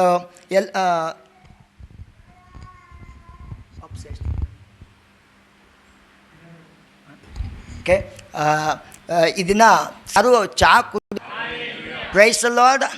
ಮತ್ತು ಸಭೆಯಲ್ಲಿ ಯಾರಾದರೂ ಒಂದು ಇಬ್ಬರು ಮೂರು ಜನ ಆದರೂ ನಿಮ್ಮನ್ನು ಹೇಳ್ತದೆ, ಅವರು ಯೇಸು ಸ್ವಾಮಿ ಅವರಿಗೆ ಆ ಪ್ರಶ್ನೆಯನ್ನು ಕೇಳಿದಾಗ ಅವರೇನು ಎಷ್ಟು ಚೆನ್ನಾಗಿ ಉತ್ತರ ಕೊಡ್ತಾರೆ ನೋಡ್ರಿ. ಅವರು ಆತನಿಗೆ ಆ ಕೆಡುಕರನ್ನು ಕ್ರೂರವಾಗಿ ಸಂಹರಿಸಿ ಕಾಲ ಕಾಲಕ್ಕೆ ಹಣ್ಣುಗಳನ್ನು ತನಗೆ ಸಲ್ಲಿಸುವಂಥ ಬೇರೆ ಒಕ್ಕಲಿಗರಿಗೆ ತನ್ನ ತೋಟವನ್ನು ವಾರಕ್ಕೆ ಕೊಡುವನು ಎಂದು ಹೇಳಿದರು. ಈಗ ಸ್ವಾಮಿ ಅವರಿಗೆ ಪ್ರಶ್ನೆ ಕೇಳಿದ, ಮಗನನ್ನೇ ಕೊಂದಾಕಿದ್ರು, ಅವ್ರಿಗೇನು ಮಾಡಬೇಕೆಂಬುದಾಗಿ. ಸ್ವಾಮಿ ಅವ್ರಿಗೇ ಅದನ್ನು ಮಾತನಾಡ್ತಾ ಇದ್ದಾನೆ ಮತ್ತು ಅವರಿಗೆ ಪ್ರಶ್ನೆ ಕೇಳ್ತಾ ಇದ್ದಾನೆ, ಈಗ ಏನು ಮಾಡಬೇಕು ಎಂಬುದಾಗಿ. ಹಲ್ಲೆಲೂಯಾ. ನಾವು ಕೂಡ ಆತ್ಮಿಕ ಕಣ್ಣುಗಳಿಂದ ನೋಡುವುದಾಗಿದ್ದರೆ ದೇವ್ರು ನಮ್ಮನ್ನು ಎಲ್ಲಿಂದ ಎಲ್ಲಿ ತಂದಿರ್ತಾನೆ, ನಾವು ಅದನ್ನು ಮರೆತು ಬಿಡುತ್ತೇವೆ. ದೇವರೇ ನಮ್ಮನ್ನು ಈ ಸ್ಥಾನಕ್ಕೆ ತಂದಿದ್ದಾನೆ ಎಂಬುದಾಗಿ. ಆದರೆ ಆ ದೇವರಿಗೆ ನಾನು ಕೊಡುವಂಥ ಸಮಯ ಬಂದಾಗ, ಅಂದರೆ ಬರೀ ಹಣ ಅಲ್ಲ, ಎಲ್ಲ ವಿಷಯದಲ್ಲಿ ಆತನಿಗೆ ನಾವು ನಮ್ಮನ್ನು ಒಪ್ಪಿಸಿಕೊಡುವಂಥ ಸಮಯ ಬಂದಾಗ ನಾವು ಅಲ್ಲಿ ಹೇಗೆ ವರ್ತಿಸ್ತೇವಂತಂದರೆ, ನನಗೆ ಅದು ಸಂಬಂಧನೇ ಇಲ್ಲ ರೀತಿಯಲ್ಲಿ. ಆ ರೀತಿ ಆಗಬಾರ್ದು. ಸ್ವಾಮಿ ಅವ್ರಿಗೆ ಕೇಳ್ತಾ ಇದ್ದಾನೆ. ಅವ್ರಿಗೆ ದೊಡ್ಡ ದ್ರಾಕ್ಷಿ ತೋಟ ಕೊಟ್ಟ, ಫಲಕಾಲ ಬಂದಾಗ ಅವ್ರು ಫಲ ಕೊಡಲಿಲ್ಲ. ಅಂಥವ್ರಿಗೆ ಏನು ಮಾಡಬೇಕಂತಂದರೆ, ಆ ಜನನೇ ಹೇಳ್ತಾ ಇದ್ದಾರೆ, ಅಂಥವ್ರನ್ನ ಕ್ರೂರವಾಗಿ ಅಂತ ಹೇಳ್ತದೆ ವಾಕ್ಯದಲ್ಲಿ, ಅವರನ್ನು ಕ್ರೂರವಾಗಿ ಸಂಹರಿಸಿ ಹಣ್ಣುಗಳನ್ನು ತನಗೆ ಸಲ್ಲಿಸುವಂಥ ಬೇರೆ ಒಕ್ಕಲಿಗರಿಗೆ. ಯಾರಿಗೆ? ಬೇರೆ ಒಕ್ಕಲಿಗರಿಗೆ. ಇಲ್ಲಿ ರೋಮಾಪುರದವ್ರಿಗೆ ಬರೆದ ಪುಸ್ತಕದಲ್ಲಿ ಒಂದು ವಾಕ್ಯ ನೋಡ್ರಿ, 11ನೇ ಅಧ್ಯಾಯ, ಅಪೊಸ್ತಲರ ಕೃತ್ಯ 11.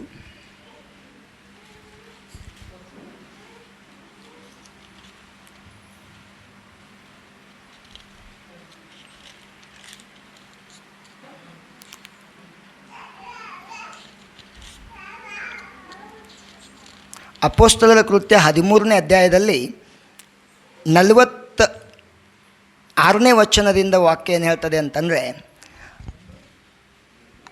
ಅಪೊಸ್ತಲರ ಕೃತ್ಯ 13ನೇ ಅಧ್ಯಾಯ 46ರಿಂದ, ಆಗ ಪೌಲನು ಬಾರ್ನಬನು ಧೈರ್ಯದಿಂದ ಮಾತಾಡಿ, ದೇವರ ವಾಕ್ಯವನ್ನು ಮೊದಲು ನಿಮಗೆ ಹೇಳುವುದು ಅವಶ್ಯವಾಗಿತ್ತು, ಆದರೆ ನೀವು ಅದನ್ನು ತಳ್ಳಿಬಿಟ್ಟು ನಿಮ್ಮನ್ನು ನಿತ್ಯ ಜೀವಕ್ಕೆ ಅಪಾತ್ರರೆಂದು ತೀರ್ಪು ಮಾಡಿಕೊಂಡಿದ್ದರಿಂದ ಇಗೋ ನಾವು ನಿಮ್ಮನ್ನು ಬಿಟ್ಟು ಅನ್ಯ ಜನರ ಕಡೆಗೆ ಹೋಗುತ್ತೇವೆ. ಹಲ್ಲೆಲೂಯಾ. ಈ ವಾಕ್ಯ ಓದಿದಾಗ ಏನು ಅನ್ನಿಸ್ತಾ ಇದೆ? ಯೇಸು ಸ್ವಾಮಿ ತನ್ನ ಜನರ ಬಳಿಯಲ್ಲಿ ಬಂದ, ಅವರಿಗೆ ಬರ್ರಪ್ಪ ನನ್ನ ವಿಷಯದಲ್ಲಿ. ಯಾರ ವಿಷಯದಲ್ಲಿ? ಯೇಸು ಸ್ವಾಮಿ ಹೇಳ್ತಾ ಇದ್ದಾನೆ, ನನ್ನ ವಿಷಯದಲ್ಲಿ ನಾನೇ ರಕ್ಷಕ, ನಾನೇ ನಿಮ್ಮ ಮೆಸ್ಸಿಯ, ನಾನೇ ನಿಮ್ಮ ಕ್ರಿಸ್ತ, ಬಂದ್ರಿಲ್ಲಿ, ಈಗ ನಿಮಗೆ ಒಂದು ಕೆಲಸ ಕೊಡ್ತೇನೆ. ಆ ಕೆಲಸ ಏನು ಗೊತ್ತಾ? ಈಗ ನಾನೇನು ಎಲ್ಲ ಜನರಿಗೆ ಹೇಳ್ತಾ ಇದ್ದೇನಲ್ಲ, ದೇವ್ರ ಕಡೆಗೆ ತಿರುಗಿಕೊಳ್ರಿ ಎಂಬುದಾಗಿ, ಅದನ್ನು ನೀವು ಮಾಡಿರಿ. ಹಲ್ಲೆಲೂಯಾ. ನಿಮ್ಮ ಕೈಯಲ್ಲಿ ಒಂದು ಚೀಲ ಇಟ್ಕೊಳ್ರಿ. ಆ ಚೀಲದಲ್ಲಿ ಯಾವ ಪದ್ಧತಿಗಳನ್ನ ಇಟ್ಕೊಳ್ಳಿಕ್ಕೆ ಹೋಗ್ಬೇಡ್ರಿ. ಒಬ್ಬನನ್ನೇ ಇಟ್ಕೊಳ್ರಿ, ಯೇಸುವನ್ನು ಇಟ್ಕೊಳ್ರಿ. ಒಬ್ಬನನ್ನೇ ಇಟ್ಕೊಳ್ರಿ, ಯೇಸುವನ್ನು ಇಟ್ಕೊಳ್ರಿ. ಒಬ್ಬನನ್ನೇ ಇಟ್ಕೊಳ್ರಿ, ಯೇಸುವನ್ನೇ ಇಟ್ಕೊಳ್ರಿ. ಹಲ್ಲೆಲೂಯಾ. ನಾನು ಯಾವುದಾದ್ರೂ ಮನೆಗೆ ಹೋದರೆ, ಹೌದು ನಾನು ಸ್ನ್ಯಾಕ್ಸ್ ಒಯ್ತೇನೆ, ನಾನು ಅವರಿಗೆ ತಿನ್ನಿಸು ಒಯ್ತೇನೆ, ಎಲ್ಲ ಒಯ್ತೇನೆ. ಆದರೆ ಸತ್ಯ ಏನಂತಂದರೆ, ಅದು ನನ್ನ ಯೇಸುವನ್ನು ಅವನಿಗೆ ಕೊಡುವುದಕ್ಕಿಂತಲೂ ಭಾಳ ಚಿಕ್ಕದ್ದಾಗಿದೆ. ಆಮೇಲೆ ಅದು ಅವನ ಅವಶ್ಯಕತೆಯನ್ನು ಪೂರ್ಣವಾಗಿ ಮಾಡುವಂಥದ್ದಲ್ಲ. ಆದರೆ ನನ್ನ ಒಳಗಡೆ ನನ್ನ ಕೈ ಚೀಲದಲ್ಲಿ ಏಸು ಇರುವುದಾಗಿದ್ದರೆ, ನೀನು ಮತ್ತು ನಾನು ಹೋಗುವಾಗ ಏನು ತೀರ್ಮಾನ ಮಾಡ್ತೇವೆ ಗೊತ್ತಾ? ಬೆಳ್ಳಿ ನನ್ನಲ್ಲಿಲ್ಲ, ಬಂಗಾರ ನನ್ನಲ್ಲಿಲ್ಲ, ಏಸು ನನ್ನಲ್ಲಿದ್ದಾನೆ. ನಾನು ಆ ಮನೆಗೆ ಹೋಗ್ತೇನೆ, ಆ ಮನೆಗೆ ಆಶೀರ್ವಾದವಾಗ್ತೇನೆ. ಆ ಊರಿಗೆ ಹೋಗ್ತೇನೆ, ಆ ಊರಿಗೆ ಆಶೀರ್ವಾದವಾಗ್ತೇನೆ. ಯೋಸೇಫನ ಕೈಯಲ್ಲಿ ಏನೂ ಇರಲಿಲ್ಲ, ಅವನನ್ನು 20 ರೂಪಾಯಿಗೆ ಮಾರಲಾಯಿತು. ಅಂಥ ವ್ಯಕ್ತಿ ಒಂದು ಶಪಿಸಲ್ಪಟ್ಟಂಥ ದೇಶಕ್ಕೆ ಹೋದರೆ ಅವನ ನಿಮಿತ್ತ ಬೈಬಲ್ ಹೇಳ್ತದೆ, ಅವನ ನಿಮಿತ್ತ ದೇವರು ಐಗುಪ್ತ ದೇಶದಲ್ಲಿರುವಂಥ ಪೊತೀಫರನ ಮನೆಯನ್ನು ಆಶೀರ್ವಾದ ಮಾಡ್ದ, ಅವನ ಹೊಲವನ್ನು ಆಶೀರ್ವಾದ ಮಾಡ್ದ, ಅವನ ಮನೆಯನ್ನು ಆಶೀರ್ವಾದ ಮಾಡ್ದ, ಅವನ ಬಿಸ್ನೆಸ್ಸನ್ನು ಅಭಿವೃದ್ಧಿ ಮಾಡ್ದ. ಅದೇ ಯೇಸ್ವಾಮಿ ಹೇಳ್ತಾ ಇದ್ದಾನೆ, ನೀವು ನಿಮ್ಮ ಚೀಲದಲ್ಲಿ ನನ್ನನ್ನು ಇಟ್ಕೊಳ್ರಿ, ಕಂಡಲ್ಲಿ ಹೋಗ್ರಿ, ರೋಗಿಗಳ ಬಳಿಗೆ ಹೋಗ್ರಿ, ಎಲ್ಲ ಸ್ಥಳಕ್ಕೆ ಹೋಗ್ರಿ, ಅವರಿಗೆ ನನ್ನ ಹೆಸರಿನಲ್ಲಿ ಸೇವೆ ಮಾಡಿರಿ. ಅದ ಅವರಿಗೆ ಕಷ್ಟ ಆಯ್ತು ನೋಡ್ರಿ. Hallelujah, praise the Lord, hallelujah, hallelujah, praise the Lord. ಪಾಸ್ಟರೇ ಎಲ್ಲ ಕೆಲಸಕ್ಕೆ ಹೋದ್ರೆ ನಾನು ಮಾಡ್ತೇನೆ, ಆದರೆ ಪ್ರಾರ್ಥನೆ ಅಂದರೆ ಸ್ವಲ್ಪ ನನಗೆ ಸ್ವಲ್ಪ ಹಿಂದೆ ಮುಂದೆ ಮಾಡ್ತೇನೆ. Hallelujah, praise the Lord, hallelujah. ನಿಮ್ಮ ಯಜಮಾನ ಯೇಸು, ಆತನು ನಿಮಗೇನು ಕೊಡ್ತಾನೋ ಅದನ್ನೇ ಮಾಡಬೇಕು. ಹಲ್ಲೆಲೂಯಾ. ಅದಕ್ಕಿಂತ ಬೇರೆದೇನು ಮಾಡಿ ನಾವು ಆತನಿಂದ ಯಾವ ಮೆಚ್ಚುಗೆಯನ್ನು ಹೊಂದಿಕೊಳ್ಳಲಿಕ್ಕೆ ಸಾಧ್ಯ ಹೇಳ್ರಿ? ಹಲ್ಲೆಲೂಯಾ. ಎಸ್ ಸ್ವಾಮಿ ಅದನ್ನು ಹೇಳಿದರೆ ಅವರು ಆಗೋದಿಲ್ಲ ಅಂತಂದರು. ಆದರೆ ಅವರಿಗೆ ಪ್ರಶ್ನೆ ಕೇಳಿದಾಗ ಅವರನ್ನು ಕ್ರೂರವಾಗಿ ಸಂಹರಿಸಬೇಕು. ಅದಕ್ಕೆ ಯೇಸು ಸ್ವಾಮಿ ಹೇಳ್ದ, ಏನಂತ ಹೇಳ್ತಾ ಇದ್ದಾನೆ? 42ನೇ ವಚನದಲ್ಲಿ ನೀವು 43ನೇ ವಚನ ಓದ್ರಿ. ಮತ್ತಾಯನು ಬರೆದ ಸುವಾರ್ತೆ 21ನೇ ಅಧ್ಯಾಯದಲ್ಲಿ, ಯೇಸು ಅವರಿಗೆ, ಮನೆ ಕಟ್ಟುವವರು ಬೇಡವೆಂದು ಬಿಟ್ಟ ಕಲ್ಲೇ ಮುಖ್ಯವಾದ ಮೂಲೆಗಲ್ಲಾಯಿತು, ಇದು ಕರ್ತನಿಂದಲೇ ಆಯಿತು, ನಮಗೆ ಆಶ್ಚರ್ಯವಾಗಿ ತೋರುತ್ತದೆ ಎಂಬುವ ಮಾತನ್ನು ನೀವು ಶಾಸ್ತ್ರದಲ್ಲಿ ಎಂದಾದರೂ ಓದಲಿಲ್ಲವೋ? ಆದುದರಿಂದ ದೇವರ ರಾಜ್ಯವು ನಿಮ್ಮಿಂದ ತೆಗೆಯಲ್ಪಟ್ಟು ಅದರ ಫಲಗಳನ್ನು ಕೊಡುವ ಜನಕ್ಕೆ ಕೊಡಲಾಗುವುದು. ಸಾಕ್ರಿ. ಹಲ್ಲೆಲೂಯಾ. ಯೇಸು ಸ್ವಾಮಿ ತನ್ನ ಸ್ವಂತ ಜನರಿಗೆ ಅದ್ಭುತವಾದಂಥ ಭಾಗ್ಯಕರವಾದಂಥ ಕಾರ್ಯವನ್ನು ಕೊಟ್ಟಿದ್ದ. ನನ್ನ ವಿಷಯದಲ್ಲಿ ಜಗತ್ತಿಗೆಲ್ಲ ಸಾರರಿ ಎಂಬುದಾಗಿ. ಆದರೆ ಅವರು ಬೈಬಲ್ ಏನು ಹೇಳ್ತದೆ? ಅವರು ಒಪ್ಕೊಳ್ಳಿಲ್ಲ ಅಂತೆ, ನೀನೇ ನಮ್ಮ ಮೆಸ್ಸಿಯ ಎಂಬುದಾಗಿ, ನೀನೇ ನಮ್ಮ ಯಜಮಾನ ಅಂತೇಳಿ ಯಾರಿಗೂ ಹೇಳಿಲ್ಲ ಅಂತೆ. ಆದರೆ ಬೈಬಲ್ ಹೇಳ್ತದೆ, ಚಿಕ್ಕ ಚಿಕ್ಕ ಮಕ್ಕಳು ಅವರು ಯೇಸ್ವಾಮಿ ಯಾವಾಗ ಕತ್ತೆ ಮರಿ ಮೇಲೆ ಬರ್ತಾ ಇದ್ದಾನೋ ಅವರು ಅರ್ಥ ಮಾಡ್ಕೊಂಡ್ರಂತೆ, ಅಲ್ಲಿರುವಂಥ ಕೆಲವು ಅಲ್ಪರು, ಬಡವರು, ಏನೂ ಗೊತ್ತಿಲ್ಲದೆ ಇರೋರು, ದೇವಾಲಯದ ಬಳಿಯಲ್ಲಿ ಕುರುಡರು, ಕುಂಟರು, ಅವ್ರು ದೇವ್ರ ವಾಕ್ಯ ಕೇಳಿದ್ರು, ಇಂಥ ಒಬ್ಬ ಯಜಮಾನ ಕತ್ತೆ ಮರಿ ಮೇಲೆ ಬರ್ತಾನೆ, ಅವನೇ ನಿಮ್ಮ ಮೆಸ್ಸಿಯ ಎಂಬುದಾಗಿ ಹೇಳಿದಾಗ ಅವರು ಯಾರನ್ನು ನೋಡದೆ ದೇವರಿಗೆ ಹೊಸ್ಸಾನ ಹೊಸ್ಸಾನ, ದೇವರ ಹೆಸರಿನಲ್ಲಿ ಬರುವವನಿಗೆ ಆಶೀರ್ವಾದ ಅಂತ ಕುಣಿದು ಕುಪ್ಪಳಿಸಲಿಕ್ಕೆ ಪ್ರಾರಂಭಿಸಿದ್ರು. ಆಮೇನ್. ಈ ದಿನವೂ ಹಾಗೆ ನನ್ನ ಯೇಸುವನ್ನು ಯಾರು ಆರಾಧನೆ ಮಾಡ್ತಾರೋ ಅವರನ್ನು ದೇವ್ರ ಮೇಲೆ ಎತ್ತುತ್ತಾನೆ. ನನ್ನ ಯೇಸುವನ್ನು ಯಾರು ಅಂಟಿಕೊಳ್ತಾರೋ ಅವರನ್ನು ದೇವ್ರ ಮೇಲೆ ಕೆತ್ತುತ್ತಾನೆ. ನನ್ನ ಯೇಸುವನ್ನು ಯಾರು ಇನ್ನೊಬ್ಬರ ಮುಂದೆ ಗೌರವಿಸ್ತಾರೋ ಅಂಥವನನ್ನು ನನ್ನ ದೇವರು ಗೌರವಿಸುವವನಾಗಿದ್ದಾನೆ. Hallelujah, hallelujah. ಯೇಸ್ವಾಮಿ ಹೇಳ, I don't care if you don't accept me, I don't care, I have total world, I will go there. So Yeswami ಹೇಳ್ತಾ ಇದ್ದಾನೆ, ನೀನು ನನ್ನನ್ನು ಸ್ವೀಕಾರ ಮಾಡ್ಕೊಂಡಿದ್ರೆ ಏನಾಯಿತು? ನನಗೆ ಇನ್ನೂ ಪ್ರಪಂಚ ಇದೆ, ಪ್ರಪಂಚದಲ್ಲಿ ಭಾಳ ಜನ ಇದ್ದಾರೆ ನನ್ನನ್ನು ಸ್ವೀಕಾರ ಮಾಡಿಕೊಳ್ಳುವವರು, ನಾನು ಅವ್ರ ಬಳಿಗೆ ಹೋಗ್ತೇನೆ. ಅದಕ್ಕೆ ಪೌಲ ಸೇವಕರು ಹೇಳ್ತಾ ಇದ್ದಾರೆ, ಅವ್ರಿಗೆ ಹೇಳ್ತಾ ಇದ್ದಾರೆ, ನಿಮ್ಮ ಮೆಸ್ಸಿಯ ಬಂದಾಯ್ತಪ್ಪ, ಸ್ವೀಕಾರ ಮಾಡ್ಕೊಳ್ರಿ. ಅಷ್ಟು ಬೋಧನೆ ಮಾಡ್ದ, ಅಷ್ಟು ಪ್ರಯಾಣ ಮಾಡ್ದ, ಬೇರೊಂದು ಊರಿನಿಂದ ಸಮುದ್ರ ಪ್ರಯಾಣ ಮಾಡಿ ಬಂದರೆ ಅವ್ರು ಹೇಳ್ತಾರೆ, we don't want your anything ಅಂತ ಹೇಳ್ತಾರೆ ಅವ್ರು. ನಿನ್ನ ಯಾವುದು ಸಂಗತಿಗಳು ನಮಗೆ ಬೇಡ ಎಂಬುದಾಗಿ ಹೇಳುವಾಗ ಆತನು ಹೇಳ್ತಾನೆ, ನಿಮಗೆ ಬೇಡ ಅಂತಂದರೆ ನಾನೇನು ಮಾಡ್ತೇನೆ? ಬೈಬಲ್ದಲ್ಲಿ ಮೊದಲ ಬರೆಯಲ್ಪಟ್ಟಿದೆ, ನಾನು ಅನ್ಯ ಜನರ ಬಳಿಗೆ ಹೋಗ್ತೇನೆ, ನಾನು ಯಹೂದ್ಯರನ್ನು ಬಿಡುತ್ತೇನೆ, ಇಸ್ರಾಯೇಲರನ್ನು ಬಿಡುತ್ತೇನೆ. ನಾನು ಯಾರ ಬಳಿಗೆ ಹೋಗ್ತೇನೆ?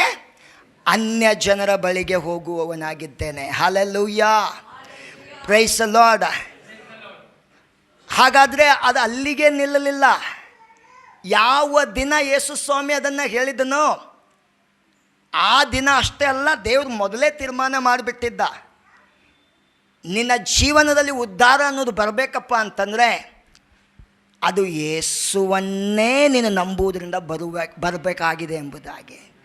ನಿನ್ನ ಜೀವಿತದಲ್ಲಿ ಒಂದು ಬದಲಾವಣೆ ಬರಬೇಕಪ್ಪ ಅಂತಂದರೆ ದೇವರು ಮೊದಲೇ ತೀರ್ಮಾನ ಮಾಡಿದ್ದಾನೆ, ನೀನು ಯೇಸುವನ್ನು ನಂಬು. ದೇವರು ಲೋಕದ ಮೇಲೆ ಎಷ್ಟೋ ಪ್ರೀತಿಯನ್ನಿಟ್ಟ, ತನ್ನ ಒಬ್ಬನೇ ಮಗನನ್ನು ಕೊಟ್ಟ. ಆತನನ್ನು ನಂಬುವ ಒಬ್ಬನಾದರೂ ನಾಶವಾಗಬಾರ್ದು, ಎಲ್ಲರೂ ನಿತ್ಯ ಜೀವ ಪಡೆಯಬೇಕೆಂಬುದಾಗಿ. ಪೌಲ ಸೇವಕರು ಹೇಳ್ತಾರೆ, ನೀವು ನಿತ್ಯ ಜೀವಕ್ಕೆ ಅಪಾತ್ರರೆಂದೇಳಿ ತಿಳಿದುಕೊಂಡು ಆತನು ಬೇರೆ ಜನರ ಬಳಿಗೆ ಹೋಗ್ತಾ ಇದ್ದಾನೆ. ಇಲ್ಲಿರುವಂಥ ನಿಮಗೆ ಸತ್ಯವಾಗಲೂ ಹೇಳ್ತೇನೆ, ನಿನಗೆ ನಿತ್ಯ ಜೀವ, ನಿನಗೆ ಬಿಡುಗಡೆ, ನಿನಗೆ ನೆಮ್ಮದಿ, ನಿನಗೆ ಸಮಾಧಾನ, ಎಲ್ಲ ದುಷ್ಟ ಶಕ್ತಿಗಳಿಂದ ಬಿಡುಗಡೆ ಅಂತಂದರೆ ಅದು ಒಂದೇ ಒಂದು ನಾಮದಲ್ಲಿದೆ, ಅದು ಯೇಸುವಿನ ನಾಮ. ಆಮೇನ್. ಆ ದಿನ ಅವರು ಉಬ್ಬಿಕೊಂಡು ಹೇಳಿರ್ಬೋದು, ನೀ ನಮ್ಮನ್ನು ಬಿಟ್ಟು ಹೋದರೆ ನಮಗೇನಾಗ್ತದೆ, ನಾವು ಜಗತ್ತಿನಲ್ಲಿ ಭಾಳ ಜ್ಞಾನಿಗಳೆಂಬುದಾಗಿ ಅವರು ಹೊಗಳಿಕೊಳ್ತಾ ಇದ್ರು. ಆದರೆ ಯೇಸುಸ್ವಾಮಿ ಅವ್ರಿಗೊಂದು ಮಾತು ಹೇಳ್ತಾನೆ, ಮನೆ ಕಟ್ಟುವವರು ನೀವು ಈ ಕಲ್ಲನ್ನು ಬೇಡ ಅಂತ ಇದ್ದೀರಾ. ಯೋಚನೆ ಮಾಡಿರಿ, ಈ ಕಲ್ಲು ಸಾಧಾರಣವಾದದ್ದಲ್ಲ, ಇದೇ ಕಾರ್ನರ್ ಸ್ಟೋನ್. ಇದೇನಿದು? ಮೂಲೆಗಲ್ಲು. ಇದು ಏನಿದು? ಏನ್ರಿ ಇದು? ಇದೇನ್ರಿ? Hallelujah, praise the Lord. ನಾವು ಸೇವೆ ಮಾಡುವಾಗ ನಮ್ಮ ಸ್ಥಿತಿಗಳನ್ನು ನಾವು ನೆನೆಸುವಾಗ ನಾವು ಕೆಲವೊಂದು ಕಡೆ ಇಂಥ ಸನ್ನಿವೇಶ ಅಂತಂದರೆ ಈ ಕಡೆನೂ ಹೇಳೋಕ್ಕಾಗೋದಿಲ್ಲ, ಈ ಕಡೆನೂ ಹೇಳೋಕ್ಕಾಗೋದಿಲ್ಲ. ಏನು ಕೊಡಲಾಗಿತ್ತೋ ಅದನ್ನು ಮಾಡಲೇಬೇಕು. ಆಮೇಲೆ ಹಲ್ಲೆಲೂಯಾ, ಹಲ್ಲೆಲೂಯಾ. ಆದರೆ ಆ ಟೈಮ್ದಲ್ಲಿ ಈ ವಾಕ್ಯಗಳನ್ನು ನೆನೆಸಿ ಸುಮ್ಮನೆ ಮಾಡ್ತಾ ಇದ್ವಿ. ನಮ್ಮ ದೇವರು ಒಂದು ದಿನ ನಮಗೆ ನಮ್ಮ ಸೇವೆಗೆ ಪ್ರತಿಫಲ ಕೊಟ್ಟೇ ಕೊಡ್ತಾನೆ ಎಂಬುದಾಗಿ. ಸೊ ಯೇಸುಸ್ವಾಮಿಗೆ ಹೇಳ್ತಾನೆ, ದೇವ್ರು ಹೇಳ್ತಾನೆ, ಯೇಸುಸ್ವಾಮಿಗೆ ಹೇಳ್ತಾನೆ, ನೀವು ಬೇಡ ಅಂದರೆ ಏನು? ಆಲ್ರೆಡಿ ಕೀರ್ತನೆ ಗ್ರಂಥದಲ್ಲಿ ಬರೆಯಲ್ಪಟ್ಟಿದೆ. ಏನಂತೆ? ಈಗಾಗಲೇ ಕೀರ್ತನೆ ಗ್ರಂಥದಲ್ಲಿ ಬರೆಯಲ್ಪಟ್ಟಿದೆ. ಏನಂತೇಳಿ? ಮನೆ ಕಟ್ಟುವವರು ಬೇಡವೆಂದು ಬಿಟ್ಟ ಕಲ್ಲೇ ಮೂಲೆಗಲ್ಲಾಯಿತು. ಎಷ್ಟು ಜನರಿಗೆ ಮೂಲೆಗಲ್ಲು ಅಂತಂದರೆ ಗೊತ್ತು ಹೇಳ್ರಿ ನೋಡೋಣ.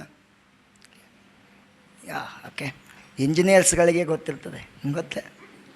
Corner stone. Hallelujah, praise the Lord. ಆಮೇನ್.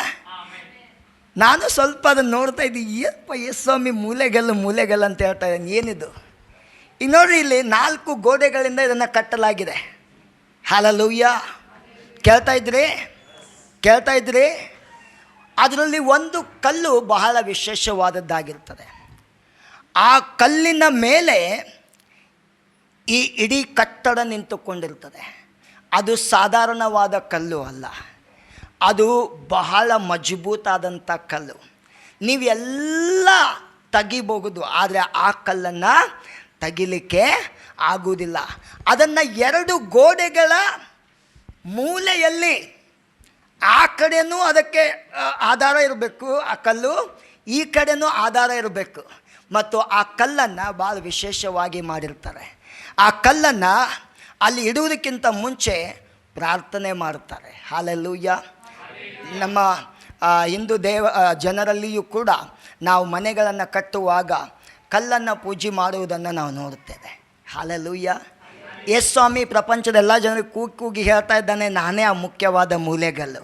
ನಿನ್ನ ಮನೆ ನಿಲ್ಲಬೇಕಾದ್ರೆ ನಾನೇ ನಿನ್ನ ಮೂಲೆಗಲ್ಲು ಎಂಬುದಾಗಿ ಹೇಳ್ತಾ ಇದ್ದಾನೆ. ನೀನು ಶಾಶ್ವತವಾಗಿ ಬದುಕಬೇಕಂದ್ರೆ ನಾನೇ ಮೂಲೆಗಲ್ಲು, ನಿನಗೆ ನಿತ್ಯ ಜೀವ ಬೇಕಂದರೆ ನಾನೇ ಮೂಲೆಗಲ್ಲು. ನಿಮಗೆ ಅದು ಆಶ್ಚರ್ಯವಾಗಿ ಕಂಡರೂ ಪರವಾಗಿಲ್ಲ, ಇದು ಹೇಗೆ ನೀವು ಅಂತಂದರೂ ಪರವಾಗಿಲ್ಲ. ಆದರೆ ವಾಕ್ಯ ಹೇಳ್ತದೆ, ನೀವು ಬೇಡವೆಂದು ಬಿಟ್ಟ ಕಲ್ಲನ್ನೇ ಆ ದೇವರು ಮುಖ್ಯವಾದ ಮೂಲೆಗಲ್ಲನ್ನಾಗಿ ಮಾಡಿದ್ದಾನೆ. ಇದು ಯಾರಿಂದ ಆಯಿತಂತೆ? ದೇವರಿಂದಲೇ ಆಯಿತು. ಇದು ಯಾರಿಗೆ ಆಶ್ಚರ್ಯವಾಗಿ ತೋರ್ತದೆ? ನಮಗೆ ಆಶ್ಚರ್ಯವಾಗಿ ತೋರ್ತದೆ. ರೋಮಾಪುರದವರಿಗೆ ಬರೆದ ಪುಸ್ತಕ 11ನೇ ಅಧ್ಯಾಯ 33ನೇ ವಚನ ನೋಡ್ರಿ, ಓದ್ರಿ, ಏನು ಹೇಳ್ತದೆ? ರೋಮಾಪುರದವರಿಗೆ ಬರೆದ ಪುಸ್ತಕ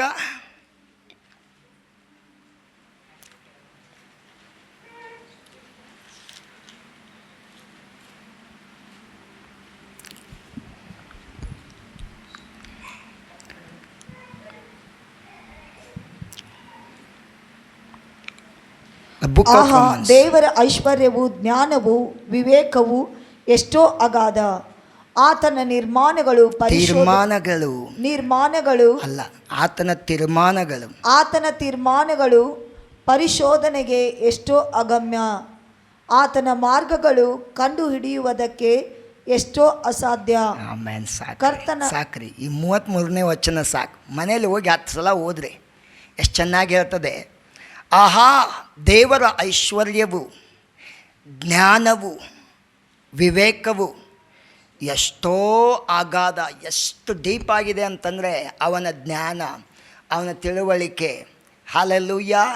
ನೀವಿಲ್ಲಿ ಫೀಸ್ ಕಟ್ಟಿ ಕಲಿತೀರಿ ಪ್ರಪಂಚದ ಜ್ಞಾನ, ಆದರೆ ದೇವರ ಜ್ಞಾನ ನಮಗೆ ಈ ದಿನ ಫ್ರೀಯಾಗಿದೆ. ಆದರೆ ನಾವು ಕಲಿಯೋದಿಲ್ಲ, ಕೂತ್ಕೊಂಡು ಇದನ್ನು ಓದುವುದಿಲ್ಲ, ಕೂತ್ಕೊಂಡು ನನಗೋಸ್ಕರ ದೇವ್ರು ಏನು ಇಟ್ಟಿದ್ದಾನೆ ಅಂಥೇಳಿ ನಾವು ತಿಳ್ಕೊಳ್ಳಿಕ್ಕೆ ಇಷ್ಟಪಡುವುದಿಲ್ಲ.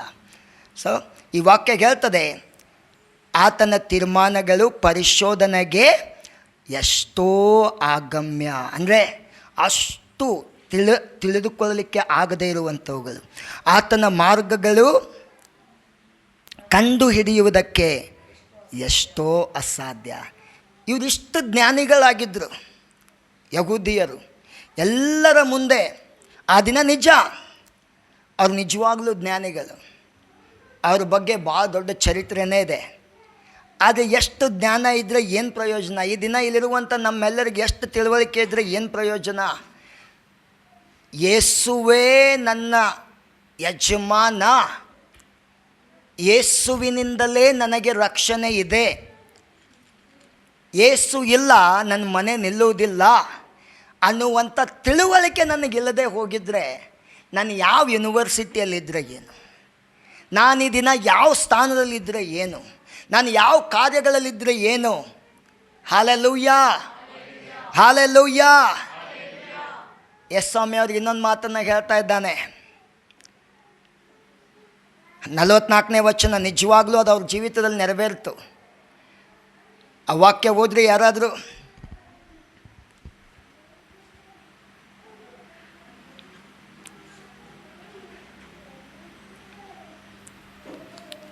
ಮತ್ತಾಯನು ಬರೆದ ಸುವಾರ್ತೆ 21ನೇ ಅಧ್ಯಾಯ 44ನೇ ವಚನ. ಈ ಕಲ್ಲಿನ ಮೇಲೆ ಬೀಳುವವನು ತುಂಡು ತುಂಡಾಗುವನು, ಇದು ಯಾರ ಮೇಲೆ ಬೀಳುತ್ತದೋ ಅವನನ್ನು ಪುಡಿ ಪುಡಿ ಮಾಡುವುದು ಎಂದು ಹೇಳಿದನು. Amen. Hallelujah. Praise the Lord. Hallelujah, hallelujah. ಮೊದಲನೇದು ಈ ಕಲ್ಲಿನ ಮೇಲೆ ಬೀಳುವವನು ಎಂಬುದಾಗಿ ಹೇಳ್ತದೆ. ಏನಂದರೆ ಈ ಕಲ್ಲಿನ ಮೇಲೆ ಬೀಳುವವನು. ಈ ದಿನ ಆ ಕಲ್ಲು ಏನು ಗೊತ್ತಾ? ಇಟ್ ಈಸ್ ನನ್ other than the mercy of god. ಇದು ದೇವರ ಕರುಣೆ ಆಗಿದೆ. ಕರುಣೆಯನ್ನು ಅವರ ಬಳಿಯಲ್ಲಿ ಕೊಟ್ಟರೆ ಅವ್ರೇನು ಮಾಡ್ತಾ ಇದ್ದಾರೆ? ನಮಗಿದು ಬೇಡ. Hallelujah, praise the Lord. ಈ ದಿನ ಪ್ರಪಂಚ ಬರೀ ಲಾ, ನಿಯಮ ಅಂದರೆ ನಿಯಮ, ನೀ ಹಿಂಗೆ ನಡ್ಕೊಳ್ಬೇಕು. ನಾನು ಒಂದು ಕಡೆ ಬಾಡಿಗೆ ಇದ್ದಾಗ ಒಬ್ಬ ವ್ಯಕ್ತಿ ಭಾಳ ಹರ್ಟ್ ಮಾಡ್ದ ನನಗೆ. ಹಿಂಗಿದೆ ನೀನು 2 ದಿನ ಲೇಟ್ ಮಾಡಿದ್ದೀಯಾ, ಬಾಡಿಗೆ ಅರ್ಧ ಕಟ್ಟಲೇಬೇಕು. ಪೂರ್ತಿ ಕಟ್ ಮಾಡ್ದ. ಈ ಕಡೆ ಅವನ ಜೊತೆ ಟೈಮ್ ತೆಗಿಲಿಕ್ಕೂ ಮನಸ್ಸಿಲ್ಲ. ಅಲ್ಲೆಲ್ಲೂಯ್ಯ, ಇನ್ನೂ ಭಾಳ ಸಂಗತಿಗಳನ್ನ ಮಾಡಬೇಕು, ಏನು ಸಣ್ಣ ಸಣ್ಣ ವಿಷಯದಲ್ಲಿರಬೇಕು. ನಾನು ಅವನಿಗೆ ಹೇಳಿದೆ, sir I know, but mercy is greater than the law I told him. Hallelujah, praise the Lord. Sir ನೀವು ಹೇಳ್ತಾ ಇರೋದು ನಿಜ, ಆದರೆ ನಾನು ನಿಮಗೆ ಒಂದು ಸಂಗತಿ ಹೇಳ್ತೇನೆ, ಕರುಣೆ ನಿನಗಿರುವಂಥ ನಿಯಮಕ್ಕಿಂತಲೂ ದೊಡ್ಡದು ಎಂಬುದಾಗಿ ಆತನಿಗೆ ಹೇಳಿದ. ನಾನು ಹೇಳಿದೆ, ಈ ದಿನ ನೀನು ಮತ್ತು ನಾನು ಆತನ ಕರುಣೆಯನ್ನು ನೆನೆಸಿ ಇನ್ನೊಬ್ಬನಿಗೆ ಕರುಣೆ ತೋರಿಸ್ಬೇಕು. ಆತನ ಕರುಣೆಯನ್ನು ನೆನೆಸ್ಕೊಂಡು ಇನ್ನೊಬ್ಬನಿಗೆ ಉಪಕಾರ ಮಾಡಬೇಕು. ಆತನ ಕರುಣೆ ಎಂಥದ್ದಂತಂದರೆ ನಿನಗೋಸ್ಕರ ಜೀವನೇ ಕೊಟ್ಟಿತ್ತು. Hallelujah, praise the Lord. ಅಂಥ ಕರುಣೆಯುಳ್ಳ ಯಜಮಾನನನ್ನು ಇವರು ಏನು ಮಾಡ್ತಾ ಇದ್ದಾರೆ? ಸ್ವೀಕಾರ ಮಾಡ್ತಾ ಇಲ್ಲ. ಈಗಲೂ ಕೂಡ ಈ ಪ್ರಪಂಚ ಎಷ್ಟು ಸ್ಟಬ್ಬರ್ನಾಗಿದೆ ಅಂತಂದರೆ, ನಾನು ಎಲ್ಲ ನಂಬ್ತೇನೆ, ಯೇಸುವನ್ನು ನಂಬುವುದಿಲ್ಲ. ನಾನು ಎಲ್ಲ ಮಾಡ್ತೇನೆ, ಆದರೆ ಯೇಸುವಿನ ವಿಷಯದಲ್ಲಿ ತಿಳ್ಕೊಳ್ಳಿಕ್ಕೆ ಇಷ್ಟಪಡುವುದಿಲ್ಲ. ಹಲ್ಲೆಲೂಯಾ. ಅದಕ್ಕೆ ಅದರ ಅರ್ಥ ಏನು ಗೊತ್ತಾ? ದೇವರು ಅವ್ರು ಕೊಟ್ಟಿರುವಂಥ ಕರುಣೆಯನ್ನು ಅವ್ರು ಏನು ಮಾಡ್ತಾ ಇದ್ದಾರೆ? ತಿರಸ್ಕಾರ ಮಾಡ್ತಾ ಇದ್ದಾರೆ. ಏನು ಮಾಡ್ತಾ ಇದ್ದಾರೆ? ಬೈಬಲ್ ಅಲ್ಲೇ ನಿಲ್ಲುವುದಿಲ್ಲ. ಯೇಸು ಸ್ವಾಮಿ ಹೇಳ್ತಾನೆ, ಈ ಕಲ್ಲಿನ ಮೇಲೆ ಬೀಳುವವನು ತುಂಡು ತುಂಡಾಗುವನು. ಈಗ ನೋಡಿ, ನಾನು ಆತನ ಮೇಲೆ ಬಿದ್ದೆ ಅಂತಂದರೆ ತುಂಡು ತುಂಡು ಅಂತಂದರೆ ನೀವು ಎನಿಸ್ತೀರಿ ನನ್ನನ್ನು. ಕೈ ಒಂದು ಕಡೆ, ಕಾಲು ಒಂದು ಕಡೆ, ರುಂಡ ಒಂದು ಕಡೆ. ಎಷ್ಟು ಹಬ್ಬ ಅಂದರೆ ಒಂದು 10 ತುಂಡಾದರೆ ಎನಿಸ್ತಿರಲ್ಲ, ಎನಿಸ್ತೀರಿ? ಹಲ್ಲೆಲೂಯಾ. ಅಂದರೆ ಇದರ ಅರ್ಥ ಏನು ಗೊತ್ತಾ? ಯೇಸುವಿಗೆ ಎದುರು ಹಾಕ್ಕೊಂಡು, ಅಂದರೆ ಯೇಸುವಿಗೆ ಎದುರು ಹಾಕ್ಕೊಂಡವನು, ಕರ್ತನಾದ ಯೇಸುವಿನ ವಿರುದ್ಧವಾಗಿ ನಿಲ್ಲುವವನು. ಈ ದಿನ ಈ ಪ್ರಪಂಚ ಯೇಸು ಕ್ರಿಸ್ತನ ವಿರುದ್ಧವಾಗಿ ನಿಂತುಕೊಂಡಿದೆ. ಆದರೆ ಬೈಬಲ್ ಸ್ಪಷ್ಟವಾಗಿ ಹೇಳ್ತದೆ, ಈ ಕಲ್ಲಿನ ಮೇಲೆ ಬೀಳುವವನು ತುಂಡು ತುಂಡಾಗುವನು. ಅಂದರೆ ಅದರ ಅರ್ಥ ಏನು ಗೊತ್ತಾ? ಅವನು ಎಲ್ಲ ಕಡೆಯಿಂದ ಯಶಸ್ಸುಗೊಳ್ಳುವುದೇ ಇಲ್ಲ, ಅವನ ಮೇಲೆ ಬರಲಿಕ್ಕಾಗುವುದೇ ಇಲ್ಲ, ಅವನಿಗೆ ಏಳಿಗೆ ಅನ್ನುವುದು ಇಲ್ಲವೇ ಇಲ್ಲ. ಆಮೇನ್. ಎಷ್ಟು ಜನರಿಗೆ ಅರ್ಥ ಆಗ್ತಾ ಇದ್ರಿ? Hallelujah, praise. ಎರಡನೇದಾಗಿ ಏನು ಹೇಳ್ತಾ ಇದೆ? ಇದು ಯಾರ ಮೇಲೆ ಬೀಳುತ್ತದೋ ಅವನನ್ನು ಪುಡಿ ಪುಡಿ ಮಾಡುವುದು. ಅಂದರೆ ಈ ಕಲ್ಲು ಯಾರ ಮೇಲೆ ಬೀಳ್ತದೋ, ಈ ಕಲ್ಲಿಗೆ ಎದುರು ಹಾಕ್ಕೊಂಡು ಅವನು ಬದುಕಲಿಕ್ಕೆ ಆಗೋದಿಲ್ಲ, ಅವನಿಗೆ ಎಡವಿ ಬೀಳಲೇಬೇಕು. ಯೇಸುವೇ ಆ ಮೂಲೆಗಲ್ಲು, ಅವನನ್ನು ಎದುರು ಹಾಕ್ಕೊಂಡು ಅವನು ಎಡವಿ ಬೀಳಲೇಬೇಕು. ವಾಕ್ಯ ಹೇಳ್ತಾ ಇದೆ. ಆದರೆ ಎಡವಿ ಬಿದ್ದವನು ಇನ್ನೂ ಮತ್ತೆ ಅವನ ವಿರುದ್ಧವಾಗಿ ಬರ್ತಾನಂತಂದರೆ, ಆಗ ಈ ಕಲ್ಲು ಅವನ ಮೇಲೆ ಬಿದ್ದರೆ ಬೈಬಲ್ ಹೇಳ್ತದೆ ಅವನೇನಾಗ್ತಾನಂತೆ? ಅವನೇನಾಗ್ತಾನಂತೆ? ಏನಾಗ್ತಾನ್ರಿ? ನಾನು 10 ತುಂಡಾದರೆ ಗಾಳಿ ಬಂದರೂ ನಾನು ಸ್ಟೇಬಲ್ ಆಗಿರ್ತೇನೆ, ಸ್ವಲ್ಪ ಜಡ ವಸ್ತು ನನ್ನಲ್ಲಿರ್ತದೆ. Hallelujah, praise the Lord. Hallelujah. ಒಂದು ವೇಳೆ ಆ ಮೂಲೆಗಲ್ಲೇ ನನ್ನ ಮೇಲೆ ಬಿದ್ದರೆ ಹೇಗಿರ್ತದೆ? ಮೊದಲಿನ ರಾಜರುಗಳು ಅವ್ರಿಗೆ ವಿರುದ್ಧವಾಗಿ ಯಾರಾದರೂ ತಪ್ಪು ಮಾಡಿದ್ರೆ ಏನು ಮಾಡ್ತಿದ್ರು ಗೊತ್ತ್ರಿ? ಆನೆನ ತರಿಸ್ತಿದ್ರು. ಬಾರಪ್ಪ, ನಿಂದೊಂದು ಕೆಲಸ ಇದೆ ಅಂತೇಳಿ ಅವನ ಮೇಲೆ ಕಾಲು ತುಳಿಸ್ತಾಯಿದ್ರು. ಹಲ್ಲೆಲೂಯಾ. ಕೇಳಿದಿರಿ ಎಲ್ಲರೂ? ಎಷ್ಟು ಜನ ಕೇಳಿದ್ರಿ? ಆಮೇನ್. ಹಲ್ಲೆಲೂಯಾ. ಈ ಆನೆಗಿಂತಲೂ ಬಲಶಾಲಿ ನಮ್ಮ ಯೇಸು ಎಂಬ ಮೂಲೆಗಲ್ಲಾಗಿದ್ದಾನೆ. ಇದು ಯಾರ ಮೇಲೆ ಬೀಳ್ತದೋ ಅವರು ಪುಡಿ ಪುಡಿ ಆಗ್ತಾರೆ. ಅಂದರೆ ಪುಡಿ ಆದರೆ ನಾನು ಗಾಳಿಯಲ್ಲಿಯೂ ಹಾರಾಡ್ಕೊಂಡು ಹೋಗ್ತೇನೆ. ಯೇಸು ಸ್ವಾಮಿ ಆ ಯಹೂದಿಯರಿಗೆ ಅದನ್ನೇ ಹೇಳಿದ, ಆ ಇಸ್ರಾಯೇಲರಿಗೆ ಅದನ್ನೇ ಹೇಳಿದ, ನೀವು ಇನ್ನು ಮುಂದೆ ಏಳಿಗೆ ಹೊಂದಲಿಕ್ಕೆ ಆಗೋದಿಲ್ಲ, ನಿಮ್ಮದು ಅಂಜೂರದ ಮರ ಶಾಪ ಹತ್ಕೊಂತದಕ್ಕೆ ಒಣಗಿ ಹೋಗಲಿಕ್ಕೆ ಪ್ರಾರಂಭ ಆಯಿತು ಎಂಬುದಾಗಿ ಯೇಸು ಸ್ವಾಮಿ ಹೇಳಿದ. ನಿಮ್ಮಿಂದ ದೇವರ ರಾಜ್ಯ ತೆಗೆಯಲ್ಪಟ್ಟಿತ್ತು ಎಂಬುದಾಗಿ ಯೇಸು ಸ್ವಾಮಿ ಹೇಳಿದ. ಹಲ್ಲೆಲೂಯಾ. ಎಷ್ಟು ಜನರಿಗೆ ಅರ್ಥ ಆಗ್ತದೆ? ಅರ್ಥ ಆಗುವವರು ಒಂದು ಹಲ್ಲೆಲೂಯಾ ಹೇಳ್ರಿ, ಅರ್ಥ ಆಗದೇ ಇರೋರು ಆಮೇನ್, ಆಮೇನ್. ಅದಕ್ಕೆ ಪೇತ್ರ ಸೇವಕರು ಹೇಳ್ತಾರೆ, ದೇವರ ತ್ರಾಣವುಳ್ಳ ಹಸ್ತದ ಕೆಳಗಡೆ ನಮ್ಮನ್ನು ತಗ್ಗಿಸಿಕೊಳ್ಳಬೇಕಂತೆ. ದೇವರ ಶಕ್ತಿಯುಳ್ಳ ಹಸ್ತದ ಕೆಳಗಡೆ. ಹಲ್ಲೆಲೂಯಾ. ದೇವರ ಶಕ್ತಿಯುಳ್ಳ ಹಸ್ತದ ಕೆಳಗಡೆ ನನ್ನನ್ನು ತಗ್ಗಿಸ್ಕೊಳ್ಬೇಕಂತೆ. ಆಗ ಆತನು ನಮ್ಮನ್ನು ಮೇಲಕ್ಕೆತ್ತಾನಂತೆ. Hallelujah, praise the Lord. ಈಗ ನೋಡ್ರಿ, ಯಾವ ದಿನ ಅವರು ಆ ತಪ್ಪನ್ನು ಮಾಡಿದರೋ ಅವ್ರಿಗೆ ಎಲ್ಲಿದೆ ದೇವಾಲಯ? 2000 ವರ್ಷ ಆಯಿತು. ಅವರಿಗೆ ದೇವಾಲಯ ಇದೆಯಾ? ಇಸ್ರಾಯೇಲರಿಗೆ ಇಲ್ಲ. ಆಮೇನ್ ಆಮೇನ್. ಅವರು ಯೇಸು ಸ್ವಾಮಿಯ ಸೇವೆಗೆ ವಿರುದ್ಧವಾಗಿ ಬಿದ್ದರು, ದೇವರ ಯೋಜನೆಗೆ ವಿರುದ್ಧವಾಗಿ ಬಿದ್ದರು. AD 70 ಈ ವಾಕ್ಯ ನೆರವೇರಿತು. ಆ ಕಲ್ಲು ಅವ್ರ ಮೇಲೆ ಬಿತ್ತು, ಅವ್ರು ಪುಡಿ ಪುಡಿ ಆದರೂ ಚದರಿ ಹೋಗಿಬಿಟ್ರು ಎಲ್ಲ ಕಡೆ. ಆಮೇಲೆ ಪೌಡರ್ ಏನಾಗ್ತದೆ, ಗಾಳಿ ಬಂದಾಗ ಹಾರ್ಕೊಂಡು ಹೋಗ್ತದೆ. ಹಾಲೆಲೂಯ. ನೀನು ಯೇಸುವನ್ನೇ ಆಶ್ರಯಿಸ್ಕೊಂಡ್ರೆ, ನೀನು ಯೇಸುವನ್ನೇ ನಂಬಿಕೊಂಡ್ರೆ, ಯೇಸು ನನ್ನ ಜೀವಿತದಲ್ಲಿ ಎಲ್ಲವನ್ನ ಮಾಡಲಿಕ್ಕೆ ಶಕ್ತನು ಅಂತೇಳಿ ನಂಬುವುದಾಗಿದ್ದರೆ, ಆತನು ನಿನ್ನನ್ನು ಆಶೀರ್ವಾದ ಮಾಡ್ತಾನೆ. ನಿನ್ನ ಜೀವಿತದಲ್ಲಿ ಕಡಿಮೆ ಅನ್ನೋದು ಇರುವುದೇ ಇಲ್ಲ. ವೈರಿ ನಿನ್ನನ್ನು ಕೆಟ್ಟಗಣ್ಣಿನಿಂದ ನೋಡಲಿಕ್ಕೆ ಆಗುವುದೂ ಇಲ್ಲ, ನೋಡಿದರೂ ಕೂಡ ಅವನಿಗೇನೂ ಮಾಡಲಿಕ್ಕೆ ಆಗುವುದೇ ಇಲ್ಲ. ಹಲ್ಲೆಲೂಯ. ಯಾಕಂದರೆ ಅವನೇ ಮೂಲೆಗಲ್ಲಾಗಿದ್ದಾನೆ. ಈಗ ಯೇಸು ಸ್ವಾಮಿ ಒಂದು ವಾಕ್ಯವನ್ನು ಓದಿ ನಾವು ಪ್ರಾರ್ಥನೆ ಮಾಡಿಕೊಳ್ಳೋಣ ಈ ಸಮಯದಲ್ಲಿ. ಮತ್ತಾಯನು ಬರೆದ ಸುವಾರ್ತೆ 23:37-39.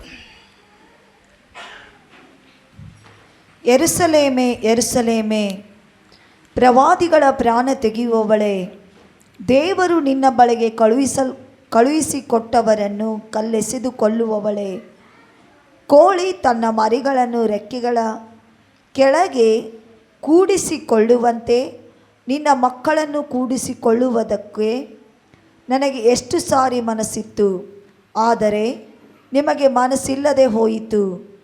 ನೋಡಿರಿ, ನಿಮ್ಮ ಆಲಯವು ನಿಮಗೆ ಬರಿದಾಗಿ ಬಿಟ್ಟದೆ. ಈಗಿನಿಂದ ಕರ್ತನ ಹೆಸರಿನಲ್ಲಿ ಬರುವವನಿಗೆ ಆಶೀರ್ವಾದ ಎಂದು ನೀವು ಹೇಳುವ ತನಕ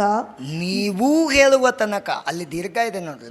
ನೀವು ಹೇಳುವ ತನಕ ನೀವು ನನ್ನನ್ನು ನೋಡುವುದೇ ಇಲ್ಲವೆಂದು ನಿಮಗೆ ಹೇಳುತ್ತೇನೆ ಅಂದನು.